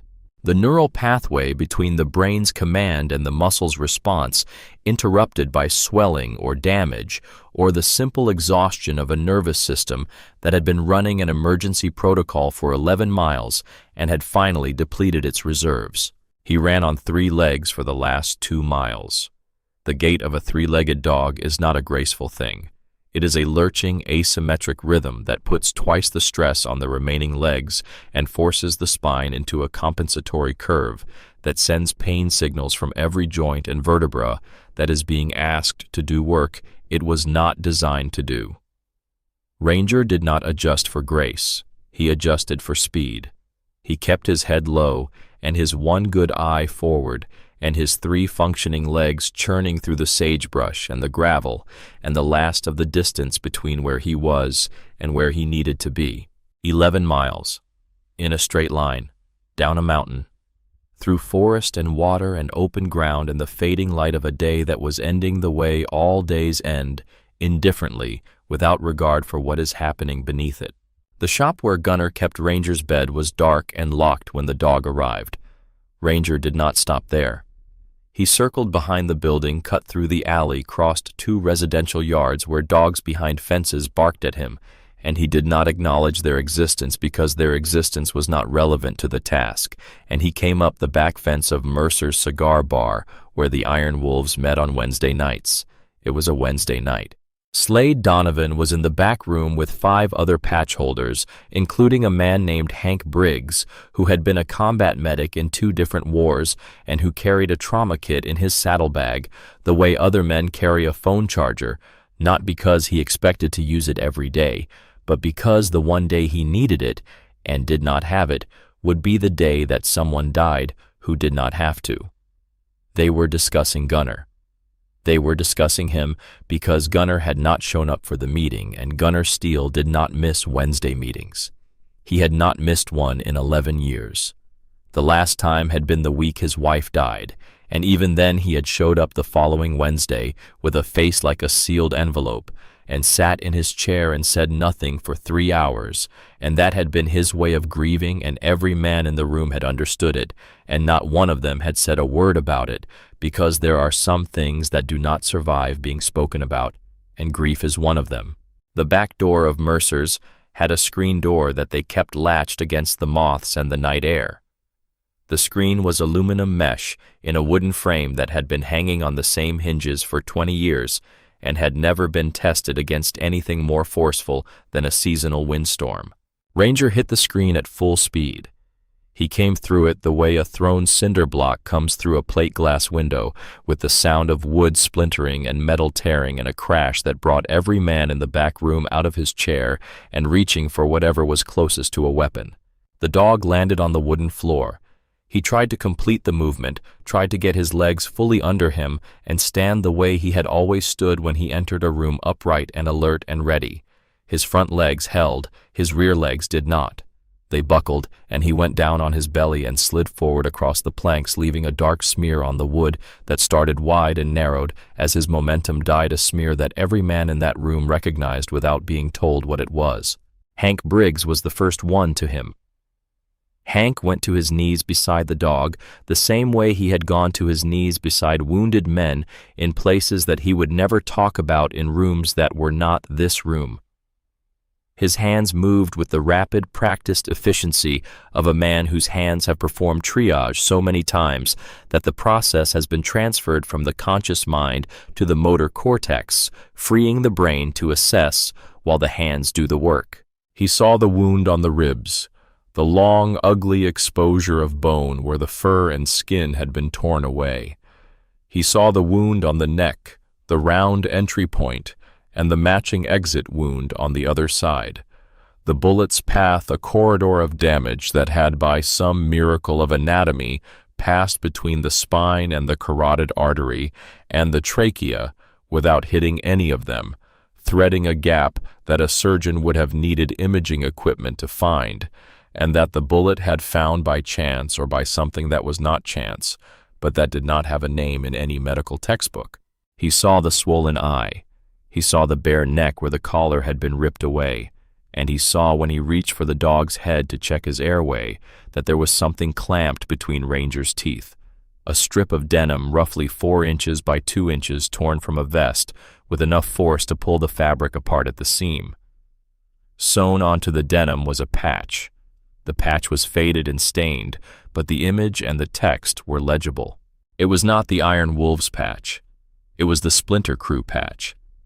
Dax Riggs's patch. Slade Donovan looked at the patch. He looked at the dog on the floor. He looked at the blood trail leading from the ruined screen door to the spot where the animal lay. He looked at the 5 men standing around him, and he said one sentence. The sentence was spoken quietly. It was spoken with the kind of certainty that does not need volume, because volume is what uncertain men use to compensate for the doubt they are trying to drown out. And Slade Donovan was not uncertain about anything. He said, "Gunner is on a tree somewhere on that mountain. Get the trucks." They went. 6 trucks, 12 men. They left within 4 minutes. Hank stayed behind with the dog. He laid Ranger on a clean blanket on the floor of the back room and opened his kit and went to work under the overhead light. He worked for 2 hours. He cleaned the wounds with saline and antiseptic. He sutured what could be sutured. He stabilized the cracked ribs with a wrap he fashioned from elastic bandage and strips of medical tape. The bullet wound was through and through clean on both ends, and the structures it had passed between were intact by a margin that Hank later described as not medical, but theological. The dog was dehydrated. He was in shock. His pulse was thread-like and rapid. His body temperature was falling. But his one good eye was open. Through the entire 2 hours of treatment, through the cleaning and the stitching and the wrapping and the needle, the dog did not whine. He did not pull away.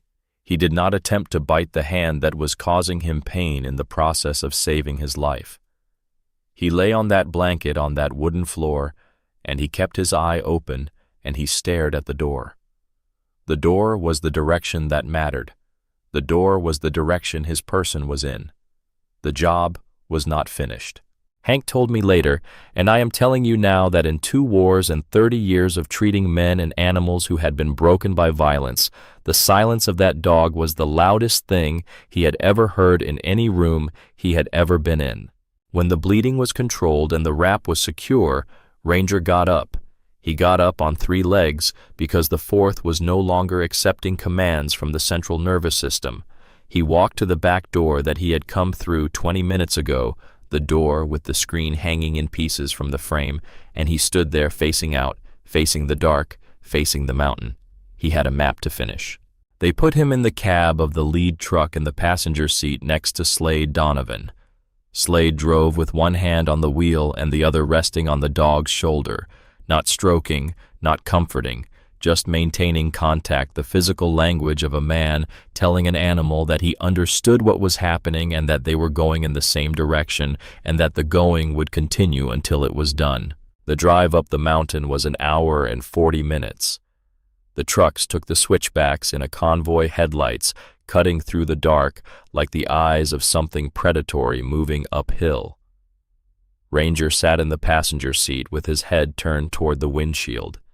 Every time the road forked, the dog moved his head, left, right, straight. He did not bark. He did not whine. He leaned. That was all. He leaned in the direction that mattered, and Slade followed the lean, and the 5 trucks behind him followed Slade, and the mountain opened up ahead of them, fork by fork, guided by a dog who had run this route in reverse less than 3 hours ago, on 3 legs, with a bullet hole in his body, and who had stored every turn and every scent marker and every gradient of the terrain in the navigational architecture of a brain that had been designed over 10,000 years of selective breeding to do exactly this kind of work. Nora Keller arrived in town 40 minutes after the trucks had left for the mountain. She pulled her pickup into the gravel lot behind Mercer's cigar bar and found a man she had never met standing in the doorway of the back room with blood on his hands and a kit bag at his feet, and a look on his face that communicated the entire situation without a single word being necessary. The man was Hank Briggs. He looked at Nora for a moment. Then he said, "You are Gunner's daughter." She said yes. "He said they went up after your father about 40 minutes ago. The dog came in here torn to pieces, and he showed us who did it, and then he got back up and he got into the truck, and he is leading them up the mountain right now." "Take me up there," Nora said. Hank did not argue. He did not tell her it was too dangerous. He did not tell her this was club business, and that club business did not include the daughters of members who had been gone for 11 years. He looked at her standing in the doorway of a cigar bar she had not been inside since she was 14 years old, a woman in a flannel shirt and work boots who had driven 400 miles through the night with her father's name in her mouth, like a stone she could not swallow, and he saw something in her face that he recognized, because he had seen it in the faces of men and women who had traveled great distances, under great duress, to reach someone they loved, the look of a person who has already made every decision that matters and is simply waiting for the physical world to stop standing in the way. He said, "Take the county road north. Follow the tire marks. You will see the trucks when you get close. Do not stop for anything." Nora drove. The road went from pavement to gravel to dirt, the way it always did when you went north out of that town, the way it had when she was a child, and her father had taken her up into these mountains on the back of his Harley to show her where the elk came down to the creek to drink in the early morning. She had been 9 years old. She had sat behind him on the wide leather seat with her arms around his waist and her cheek pressed against his jacket, and the vibration of the engine had traveled through his body into hers, and it had felt like a second heartbeat, like the world had two pulses, and one of them was her father's, and as long as she could feel it, she was safe. She had not thought about that ride in 11 years. She was thinking about it now. She was thinking about how his hands had looked on the handlebars, large and scarred and certain, and how she had believed with the total conviction that only a child is capable of that, those hands could fix anything in the world, and that nothing could hurt a man whose hands were that steady. The tire tracks in the dirt were fresh and deep, 6 vehicles moving fast. She followed them up the mountain around switchbacks she remembered from another life past landmarks she had forgotten she knew, a split boulder that looked like a hatchet blade, a pine tree struck by lightning 20 years ago that was still standing, blackened and bare, a monument to the stubbornness of living things. The headlights of her truck bounced off the dust that the convoy had left hanging in the air, and the particles caught the light and turned it gold, and for a moment the road looked like it was made of something precious. She found the trucks parked in a rough cluster at the end of a track that dead-ended at a wall of trees. Men were moving in the overlapping beams of headlights and handheld flashlights, their shadows long and broken on the forest floor. She killed her engine. She got out. She walked into the light. Every man there stopped what he was doing and looked at her. She was not wearing leather. She was not wearing a patch. She was wearing a flannel shirt and jeans and boots meant for Oregon sidewalks, not mountain trails in the dark. She looked like what she was, a woman from a different world who had driven back to the one she came from, because the phone rang at 3:17 in the morning, and the walls she had spent 11 years building came down in the time it took a man to say the words, "Your father and the dog and the mountain." Slade Donovan came forward. He was carrying a bolt cutter the size of a short fence post. His face was gray and drawn beneath the brim of his cap, and there was something in his eyes that Nora recognized without having to think about what it was. She had seen it in the eyes of nurses at her mother's bedside, the look of a person who has seen what is happening to another person and is doing everything in their power to change the outcome, and is not certain the outcome can be changed. He said, "We found him. He is alive. Barely, but alive." "Take me to him," Nora said. They walked down the trail, Slade in front, Nora behind, flashlights cutting white corridors through the darkness. She could smell the forest pine resin and cold earth, and something else underneath both, something metallic and organic, something her body identified before her mind gave it a name. She could hear men talking in low, tight voices ahead. She could hear the sound of metal on metal chain being cut. They came around the last bend, and the beams of 4 flashlights converged on a tree that was wider than anything she had ever seen in a forest. Bolted into its trunk was a chain. The chain was wrapped around a man. The man was her father. His head was on his chest. The tape across his mouth was dark with dried blood. His wrists were raw and split where the chain links had cut through skin into the tissue beneath. His shirt was black with sweat and blood and the cold condensation that had settled on his body in the hours since the sun went down. His knees had given out at some point, and he hung from the chains by his chest and arms. His weight suspended his feet, dragging shallow furrows in the dirt. The chain, the only thing keeping him from lying down, and the lying down, the only thing his body wanted. On the ground 10 feet away were 2 bodies.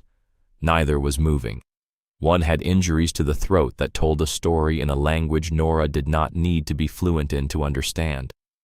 The other lay face up with wounds that she would learn the full details of later from men who had been there when the dog made the decisions that put them on the ground. A man with a bolt cutter was working the chain. Each cut was a small explosion of sound in the silence, metal screaming against metal, and with each link that gave way, Gunner's body sagged a little further toward the earth. When the last link parted, he came forward like a tree that has been cut through, and Slade was there with both arms open and caught him and lowered him to the ground with a gentleness that did not seem possible in a man his size. They pulled the tape from his mouth. Nora heard her father breathe.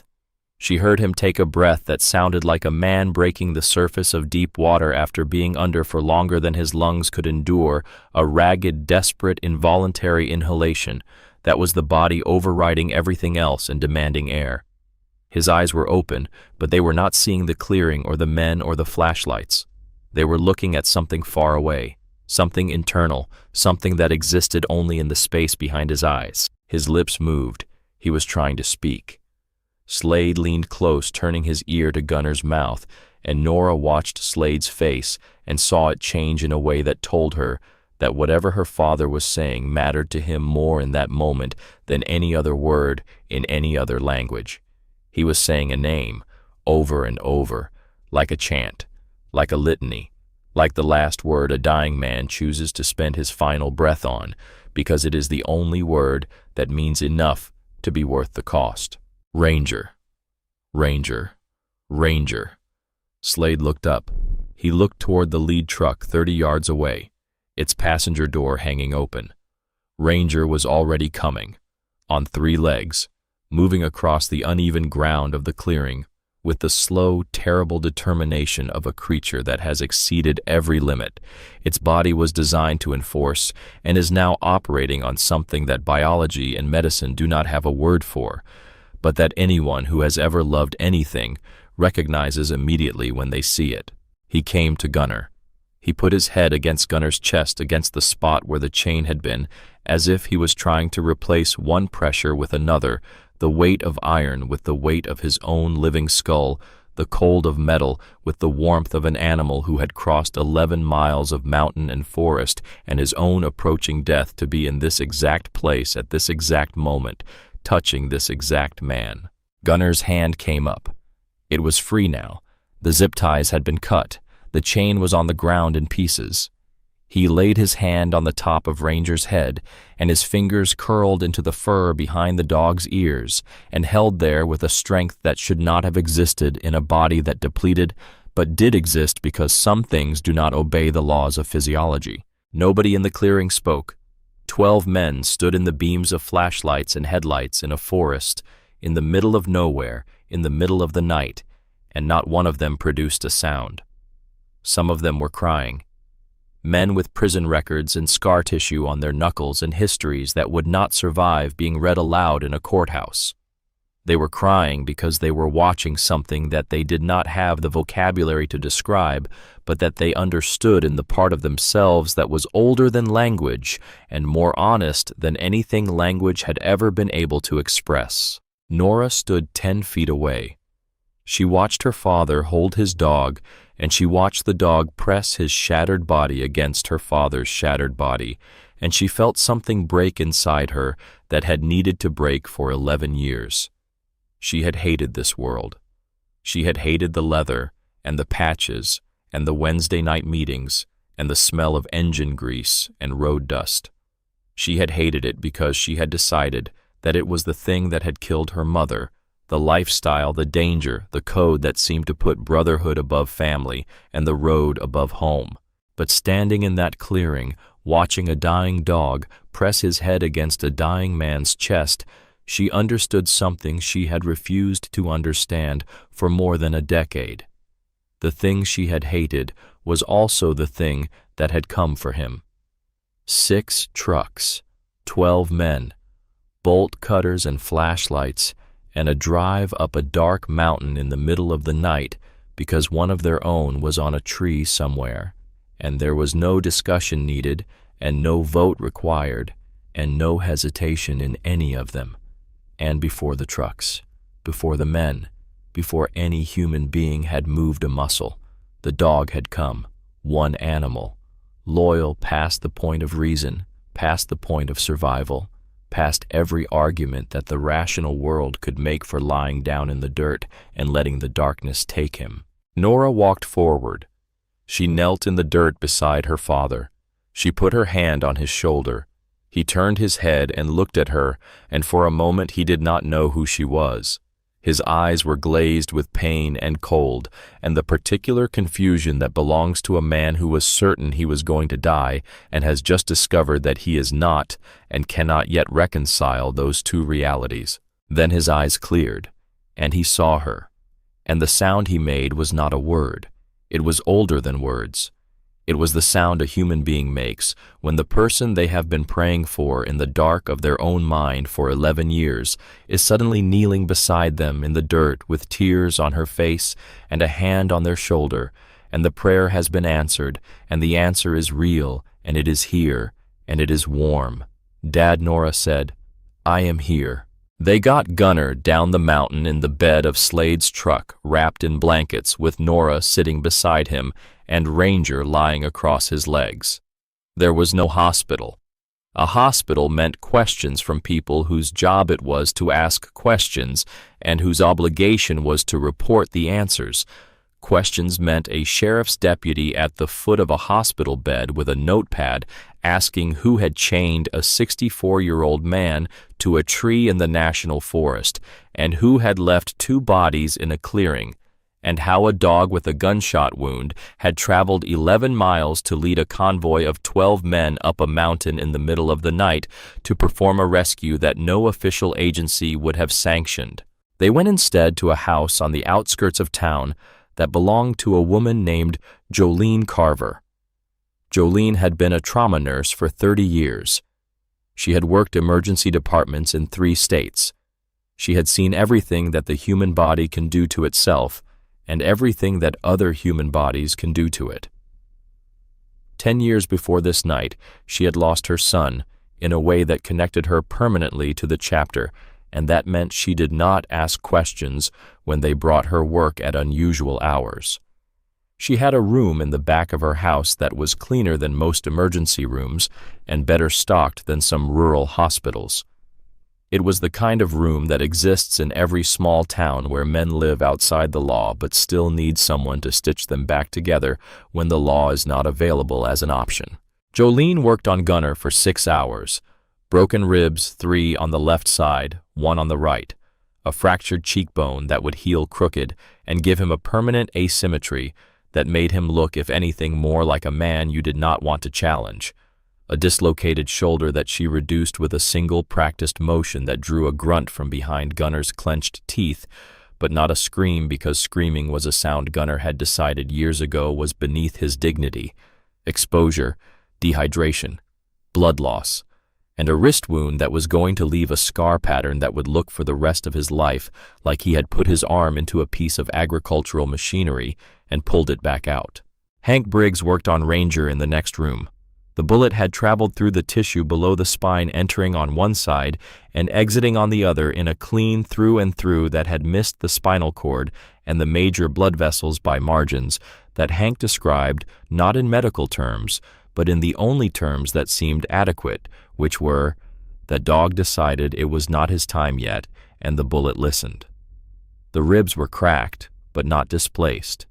The eye was swollen, but not permanently damaged. The shoulder wound was deep and raw, but clean, the kind of wound that heals if you give it time and keep it free of infection. Ranger slept for 2 days. When he woke, he stood up on 3 legs, walked out of the room where he had been treated, walked through the hallway of Jolene Carver's house, walked into the room where Gunnar was lying in a bed with an IV in his arm and bandages around half his body, and lay down on the floor beside the bed. He put his chin on the edge of the mattress. He closed his one good eye. He did not move from that spot for 19 days. Nora watched. She slept in a chair on the other side of her father's bed. She did not leave the room for the first 3 days except to use the bathroom. Jolene brought her food, and she ate it without tasting it, the mechanical consumption of a body that insists on being maintained, while the mind occupying it is somewhere else entirely. She watched her father sleep. She watched the dog watch her father sleep. She watched the slow rise and fall of Gunnar's chest beneath the bandages, and she counted his breaths, the way she had counted them when she was a girl sitting on the carpet beside the couch, while he slept after a long ride, counting to make sure he was still there, still breathing, still alive, because the sound of his breathing was the sound that meant the world was holding together. On the 4th day, Gunnar opened his eyes and looked at her and said her name, just her name, Nora. And the way he said it told her everything about the 11 years of silence, because he did not say it the way a man says a name he has not used in a decade. He said it the way a man says a name he has been saying every single day in the privacy of his own mind, in the dark before sleep. The way you say a word that has become a prayer, and that you are afraid to stop saying, because stopping would mean accepting that the thing you are praying for is never going to happen. She took his hand.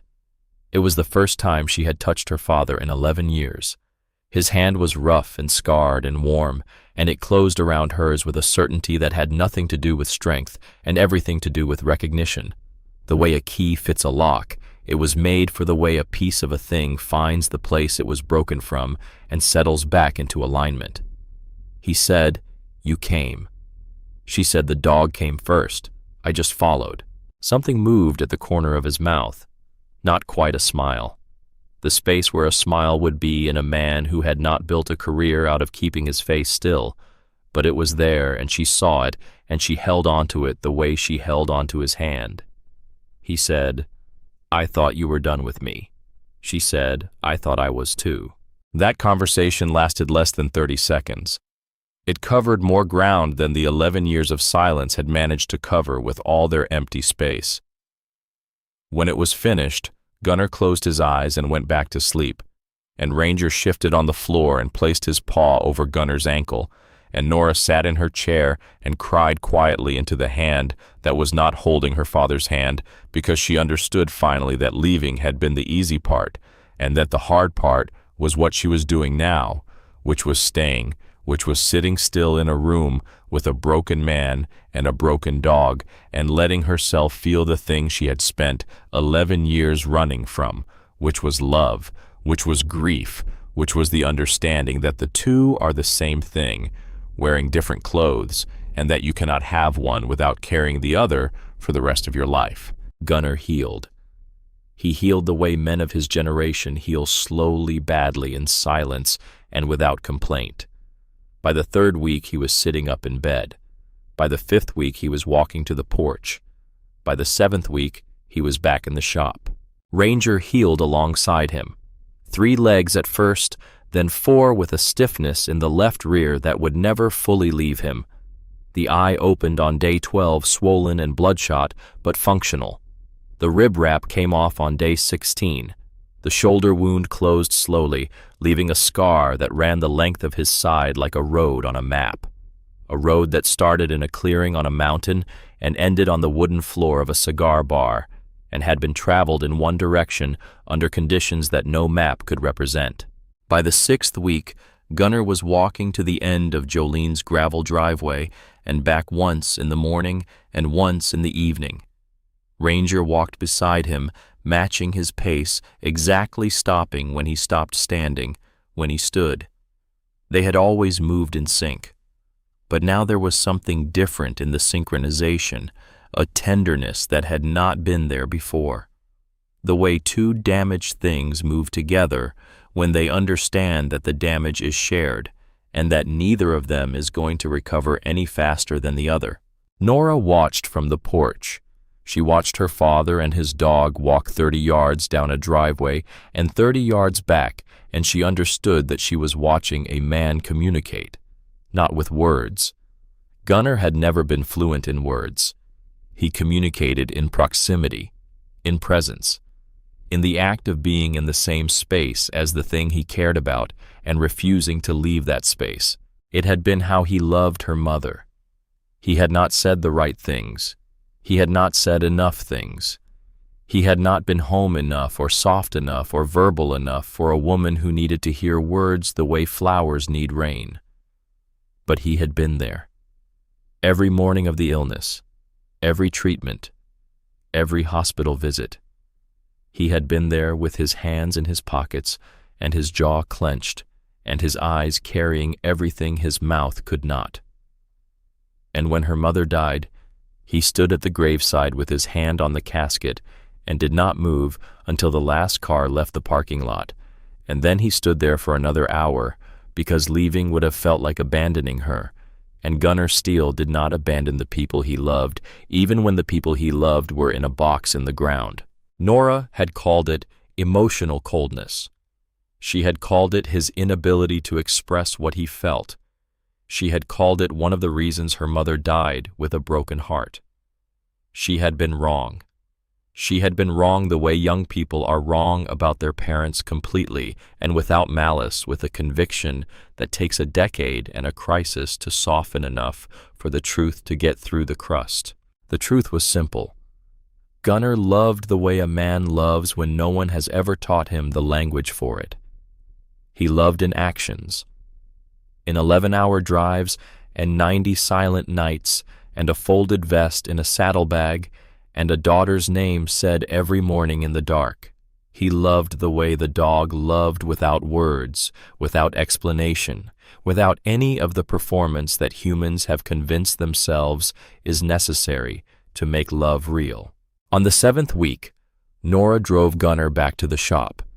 They did not speak during the drive. The radio was off. The windows were down. The morning air came through the cab carrying the smell of sagebrush and gasoline, and the particular kind of dry, open emptiness that Nevada air carries when it has traveled a long distance without touching anything green. The shop was as he had left it. The workbench, the tools in their outlined positions on the pegboard, the sawed-off shotgun still leaning against the back wall where he had left it, the dog's bed in the corner still holding the impression of the body that had slept in it 1,000 nights. Ranger walked in on 4 legs and went directly to his bed and lay down in the impression as if it had been holding his place, which in a way it had. Gunnar stood in the center of his shop. He looked at his tools. He looked at his dog. He looked at the window that had been bricked and replaced. He took a breath that he felt in every broken rib. Then he picked up a wrench and went to work. Because that is what men like Gunnar Steele do when the world has attempted to kill them and the world has failed. They pick up a wrench. They go to work. They let the work say what they cannot. Now, about the rest of it. The 2 bodies in the clearing were handled by men whose job it had been for many years to handle such things. The specifics of the handling are not part of this story. They are part of a different story, a darker one, the kind that is told only between men who have earned the right to hear it by living the kind of life that requires such stories to be told. Neither body was reported missing by anyone whose report would have been investigated. Dax Riggs had been disowned by his own family years before the chapter disowned him. The second man had been hired from out of state and had no local connections that would generate inquiries. The remaining members of the splinter crew presented a smaller problem once the central figure was no longer capable of organizing anyone for any purpose. 2 of them turned themselves in to a federal task force within a month. They understood the arithmetic. The arithmetic said that the Iron Wolves had mobilized 6 trucks and 12 men in the middle of the night based on the testimony of a bleeding dog, and that the alternative to federal custody was becoming part of the darker story that the bodies in the clearing had already joined. The other two left the state and traveled to places that were not Nevada and not anywhere in the vicinity of men who wore Iron Wolves patches. They were not heard from again in any way that mattered. But there was one more thread in the story that had not been resolved, and it was Nora who found it. She found it in the third week of Gunner's recovery while he was still in bed at Jolene's house. She had been going to the shop every day, cleaning, organizing, doing the practical work that a daughter does when she does not know any other way to say, "I am sorry for the 11 years I was not here." She had found Gunner's notebook in the top drawer of the workbench, the one with the license plates and dates and phone numbers that had brought down Dax Riggs. She was not looking for it. She was looking for a rag. But she opened the drawer, and there it was, and she picked it up and opened it and flipped through the pages without intending to pry. Near the back of the notebook was a page that was different from the others. It was not about drug routes or money. It was a list of dates with question marks written next to them. Dates when Gunner had been at specific locations at specific times. Dates that when Nora cross-referenced them with what Slade had told her about the timeline of the ambush corresponded precisely with the information that Dax would have needed in order to know where Gunner would be on the day of the trap. Someone inside the chapter had been feeding Dax information about Gunner's schedule. She brought the notebook to Slade at Mercer's. She laid it on the same table where her father had laid it weeks before. She said the same words. "This is not a conversation I want to have, but it is a conversation we need to have." Slade read the page. He looked at the dates. He looked at the routes. He saw the pattern that he should have seen himself, and had not because he had been too focused on the immediate crisis to examine the infrastructure that had made the crisis possible. His face changed. It did not change dramatically. It changed the way stone changes when a crack appears in it, a small alteration that implies a much larger structural problem beneath the surface. He said, "There is a prospect. His name is Tucker Cole. He is 20 years old. He has been with us for 6 months. He is the only person besides me who knew Gunner's schedule on the day he went up that mountain." "Bring him here," Nora said. Slade looked at her. He said, "Nora, this is chapter business." Nora looked back at him. She said, "My father was chained to a tree for 9 hours because someone inside this chapter gave his schedule to the man who wanted to kill him. That makes it my business. Bring him here." Slade studied her for a long time. Then he nodded. Tucker Cole sat in a chair in the back room of Mercer's cigar bar on a Thursday evening with his hands between his knees and his eyes on the floor. He was 20 years old. He looked younger. He had the thin, underfed frame of a young man who had grown up in a household where meals were not guaranteed, and the things that were guaranteed were not the kind of things a child should have to learn to survive.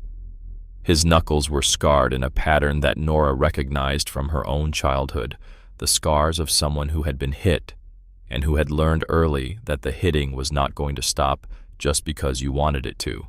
Nora sat across from him. She did not raise her voice. She did not threaten. She asked him one question. She said, "Did Dax hurt you too?" The boy looked up. His eyes were wet. He was quiet for a very long time. Then he said, "He told me if I did not give him information about where Gunner would be, he would go to my mother's house. He said he knew the address. He said he would burn it down with her inside." Nora sat with that. She sat with the weight of a 20-year-old boy's terror for his mother's safety. She sat with the understanding that the chain around her father's chest had not started in the clearing on the mountain. It had started in a small apartment somewhere in this town where a woman lived alone, and a son who loved her had been told that the price of her safety was someone else's life. Slade was standing against the wall with his arms folded and his face set in the expression of a man who knows what the code demands and is waiting for someone to demand it. In the world Nora grew up in, the code was clear. The boy had betrayed a brother. The boy had nearly gotten a member killed. The consequence for betrayal was not subject to negotiation or appeal or mercy. Nora looked at Slade. She looked at Tucker Cole. She looked at the wall behind the boy's head, the wall where in 3 weeks a piece of logging chain with her father's blood in its grooves would be hung with a small brass plaque beneath it. She made a decision. She said, "He stays." Slade's jaw tightened. He said, "Nora." She said Dax Riggs pointed a gun at this boy's mother and told him to choose between his mother and my father. He chose his mother. I am not going to punish a boy for choosing his mother. I will not do it. Because that is what Dax Riggs would have done. That is what the chain does. It goes around one person and it tightens around another, and it never stops until somebody decides to break it. I am deciding to break it, right now, right here. She looked at Tucker. She said, "You are going to work in my father's shop. You are going to work there every day for as long as it takes. You are going to look him in the eye and tell him what you did and why you did it, and then you are going to let him decide what happens next between the two of you. But the chapter does not touch you. Not today, not ever. Because nobody else dies for what Dax Riggs built. Nobody else carries that chain." The room was quiet for a long time. Slade looked at her. She looked back. And then Slade nodded once the same single nod he had given her father the night Gunnar brought the notebook to the table. It was the nod that meant, "I hear you, and I am going to trust your judgment, and if it goes wrong, it is on both of us." Tucker Cole showed up at Gunnar's shop on the first morning Gunnar was back behind the workbench. He walked through the bay door and stood in front of the man whose schedule he had sold and whose life had almost been the price, and he told him everything. What Dax had threatened, what Tucker had done, what it had cost. He told it without excuses and without pleading and without any attempt to make the telling easier on himself than it deserved to be. Gunnar listened. He listened the way he listened to everything, completely without interruption, without any visible reaction on his face. When the boy was finished, Gunnar was silent for a long time. He looked at Tucker. He looked at the boy's scarred knuckles and his thin frame and his wet eyes and his 20 years of a life that had clearly not been kind to him. Then Gunnar said 4 words. He said, "Hand me the 3/8 socket." That was it. That was the trial. That was the verdict. That was the sentence. Come stand next to me. Pick up a tool. Do the work. Let the work be the language that we speak to each other, because neither of us has the words for what happened, and the work does not require words. The work only requires showing up. Tucker worked in Gunnar's shop for 2 years. He became a full patch holder. He voted at the same table where Nora had argued for his life. And every Wednesday night when the chapter gathered in the back room of Mercer's, Tucker sat in the chair closest to the wall where the chain hung. He never looked away from it. It was his way of remembering, his way of paying what he owed, not to the chapter, not to the code, to the woman who had chosen mercy when the code demanded something else, and who had broken the chain in the only way a chain can be truly broken, by refusing to add another link. Wade Holden and his wife Faye were recovered from where Dax had put them.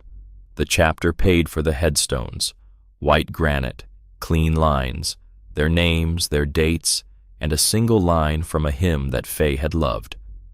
The service was small. Gunnar stood at the graveside with Ranger on one side and Nora on the other.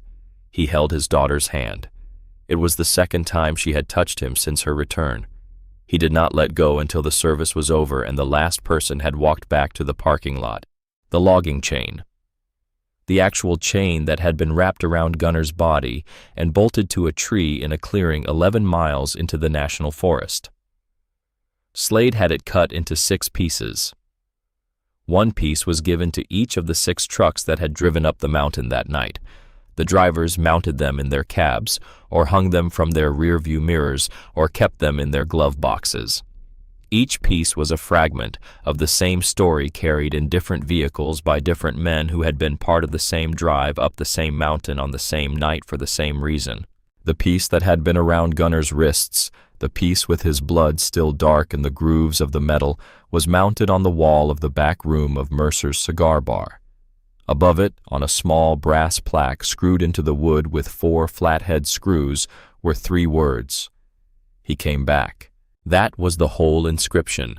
No name on it, no date, nothing to tell a stranger walking into that room what had happened, or who had been involved, or why a piece of rusted chain was hanging on a wall in a cigar bar in a small town in northern Nevada. Just 3 words for anyone in the chapter who already knew. 3 words that carried the weight of 11 miles and 2 creeks, and a propane truck and a screen door and a bolt cutter, and the sound of a dog's nails on a wooden floor, and every other detail of the story that the words compressed into something small enough to fit on a piece of brass. Nora did not go back to Portland. She had expected to. She had told herself during those first weeks at Jolene's house that she would stay until her father was on his feet, and then she would drive the 400 miles back to her apartment and her job and her life and the careful distance she had maintained between herself and the world that had raised her. But weeks became months, and months became a thing that did not have a name because it was not visiting, and it was not moving back, and it was not any of the categories that exist for the choices people make about where they live and why. It was just being there. The way the workbench was there, the way the tools were there, the way Ranger was there in his patch of sun by the bay door, one ear on the road, the other on Gunner, doing the only job that mattered. She started working in the shop. Nobody asked her to. One morning she picked up a wrench and tightened a bolt that was loose on a frame her father was rebuilding, and he looked at her and said nothing, and she looked at him and said nothing, and the arrangement was established without a single word being exchanged, the way the arrangement between Gunner and Ranger had been established on the 90th night without a word. Some contracts do not need language. They just need 2 people to show up in the same place and start doing the same work. She learned engines. She learned the timing and the torque and the particular harmonic that a Harley produces when every component is aligned and the engine is running the way it was designed to run. She learned it the way Ranger had learned Gunner's roots, not by instruction, but by proximity, by standing close enough to the thing long enough for it to become part of her. She opened the shop for regular business on a Tuesday. She did not put up a new sign. She did not change the name. She just unlocked the bay doors in the morning and locked them at night, and stood behind the workbench and did the work that her father had been doing for decades, and that she had apparently been learning without knowing she was learning it every time she had watched him work as a child. The customers came. They came because the name Steel was on the building, and because word moves through small towns, the way water moves through soil, slowly but comprehensively. And the word was that Gunner's daughter had come home, and that she could do the work, and that the dog was still in the corner, and the shop was still the shop. 6 years passed. Ranger died on a Sunday afternoon in the shop. He was 13 years old, which is a long life for a Belgian Malinois, longer than the actuarial tables give the breed. He died on the floor beside the workbench with his head on Gunner's boot, in the exact spot where he had slept every night for 7 years before the shop got the steel door and the cinder block back room, the spot he had returned to after the mountain, as if none of it had happened, as if the bullet and the miles and the screen door had been a detour, and this was the destination he had been heading toward all along. Gunner and Nora dug the grave under the oak tree behind the shop. They dug it by hand, shovels and silence and the hard, dry Nevada dirt that resisted every stroke and gave ground grudgingly an inch at a time. Neither of them suggested using a machine. Some work has to be done by hand because the labor is part of the meaning, and taking shortcuts would subtract something from the total that cannot be added back. Gunner took the K9 vest from the saddlebag. He unfolded it for the first time since the day he had put it there 7 years ago, clean and pressed and ready for a duty that never came. He laid it across Ranger's body, flat and straight, the way a flag is laid across a casket. He smoothed it with his hands. He smoothed the Velcro and the faded lettering and the nylon that had been woven to stop a knife and that had never been tested against one because the dog wearing it had always been faster than the knife. They filled in the hole. They stood there for a long time. Slade came out at some point. He did not say anything. He stood next to Gunnar, and after a while he put a hand on Gunnar's shoulder and left it there. It was the language they spoke. Presence. Proximity. The hand on the shoulder that says, I am here and I am not leaving, and you do not need to say anything because I already know. When Gunnar finally spoke, he said one sentence. He said he walked 11 miles for me. That was the eulogy. The entire eulogy. 8 words for a dog who had done something that most human beings would not have done, something that the textbooks of veterinary medicine and animal behavior would have classified as impossible if the evidence of it were not hanging on the wall of a cigar bar in a small town in Nevada. 3 more years passed. Nora ran the shop. Gunnar sat in his chair by the workbench and drank coffee and watched her work, and occasionally told her she was holding the torque wrench at the wrong angle, which she was not, but correcting her was his way of participating, and she understood that and did not argue, because arguing would have disrupted the system they had built, and the system worked. And you do not disrupt a system that works just because one of its components is technically incorrect about the angle of a torque wrench. Gunnar died on a Thursday morning. He was 69 years old. His heart stopped while he was checking the timing on a motor that belonged to a man who had ridden with him for 2 decades. The wrench was still in his hand when Nora found him. He had gone down beside the workbench in the spot where Ranger had slept for 1,000 nights, as if even at the end his body had known the right place to land, the place where the dog had been, the place where loyalty had lived. The chapter buried him next to Ranger under the oak tree behind the shop. There is one stone over both of them, Gunnar and Ranger, man and dog. The stone is gray granite, simple, the kind of stone that does not draw attention to itself, but that will be there long after the people who placed it have gone. Above both names, on its own line cut deep enough into the stone that 100 years of rain will not erase it, are 3 words. He came back. Nora kept the shop open. She kept the dog's bed in the corner, even though there was no dog to sleep in it. She kept the shotgun behind the workbench. She kept the piece of chain that Slade had given her, the piece that had been around her father's wrist on a leather cord around her neck. She wore it every day. She wore it the way some people wear a cross or a wedding ring or a photograph of someone they loved, close to the skin, where the weight of it is constant and the meaning of it is private, and the story it carries is too large for any other container. She became the person who told the story. Not to everyone. Not to strangers who wandered into the cigar bar and looked at the chain on the wall and wondered what it meant. But when a new prospect sat down at the table for the first time, and his eyes went to the chain and the plaque, and his face carried the question that every new face carried, Nora was the one who answered it. She told it the way I am telling it to you, from the beginning, with every part that matters and none of the parts that do not. She always started the same way. She always started with the dog, because the story does not begin with a chain on a mountain. It does not begin with a man named Dax Riggs, or a chapter called The Iron Wolves, or a brick through a shop window at 2 a.m. The story begins in a kennel, in a city in a state that nobody names out loud, with a dog lying on a concrete floor, staring at a wall, waiting for a man who is never coming back. And it begins with another man. A different man. A man in a leather vest with engine grease on his hands, who drove 11 hours to pick up a dog he had never met because he heard that the dog was going to be killed for the crime of loving someone too much to stop waiting for them. It begins with 90 nights, and a leather jacket on a concrete floor, and a chin on an ankle in the dark. It begins with the oldest promise there is, the one that does not need words or witnesses or signatures, the one made between two creatures who look at each other across the distance of species and silence and decide without ceremony, without explanation, that where one goes, the other follows.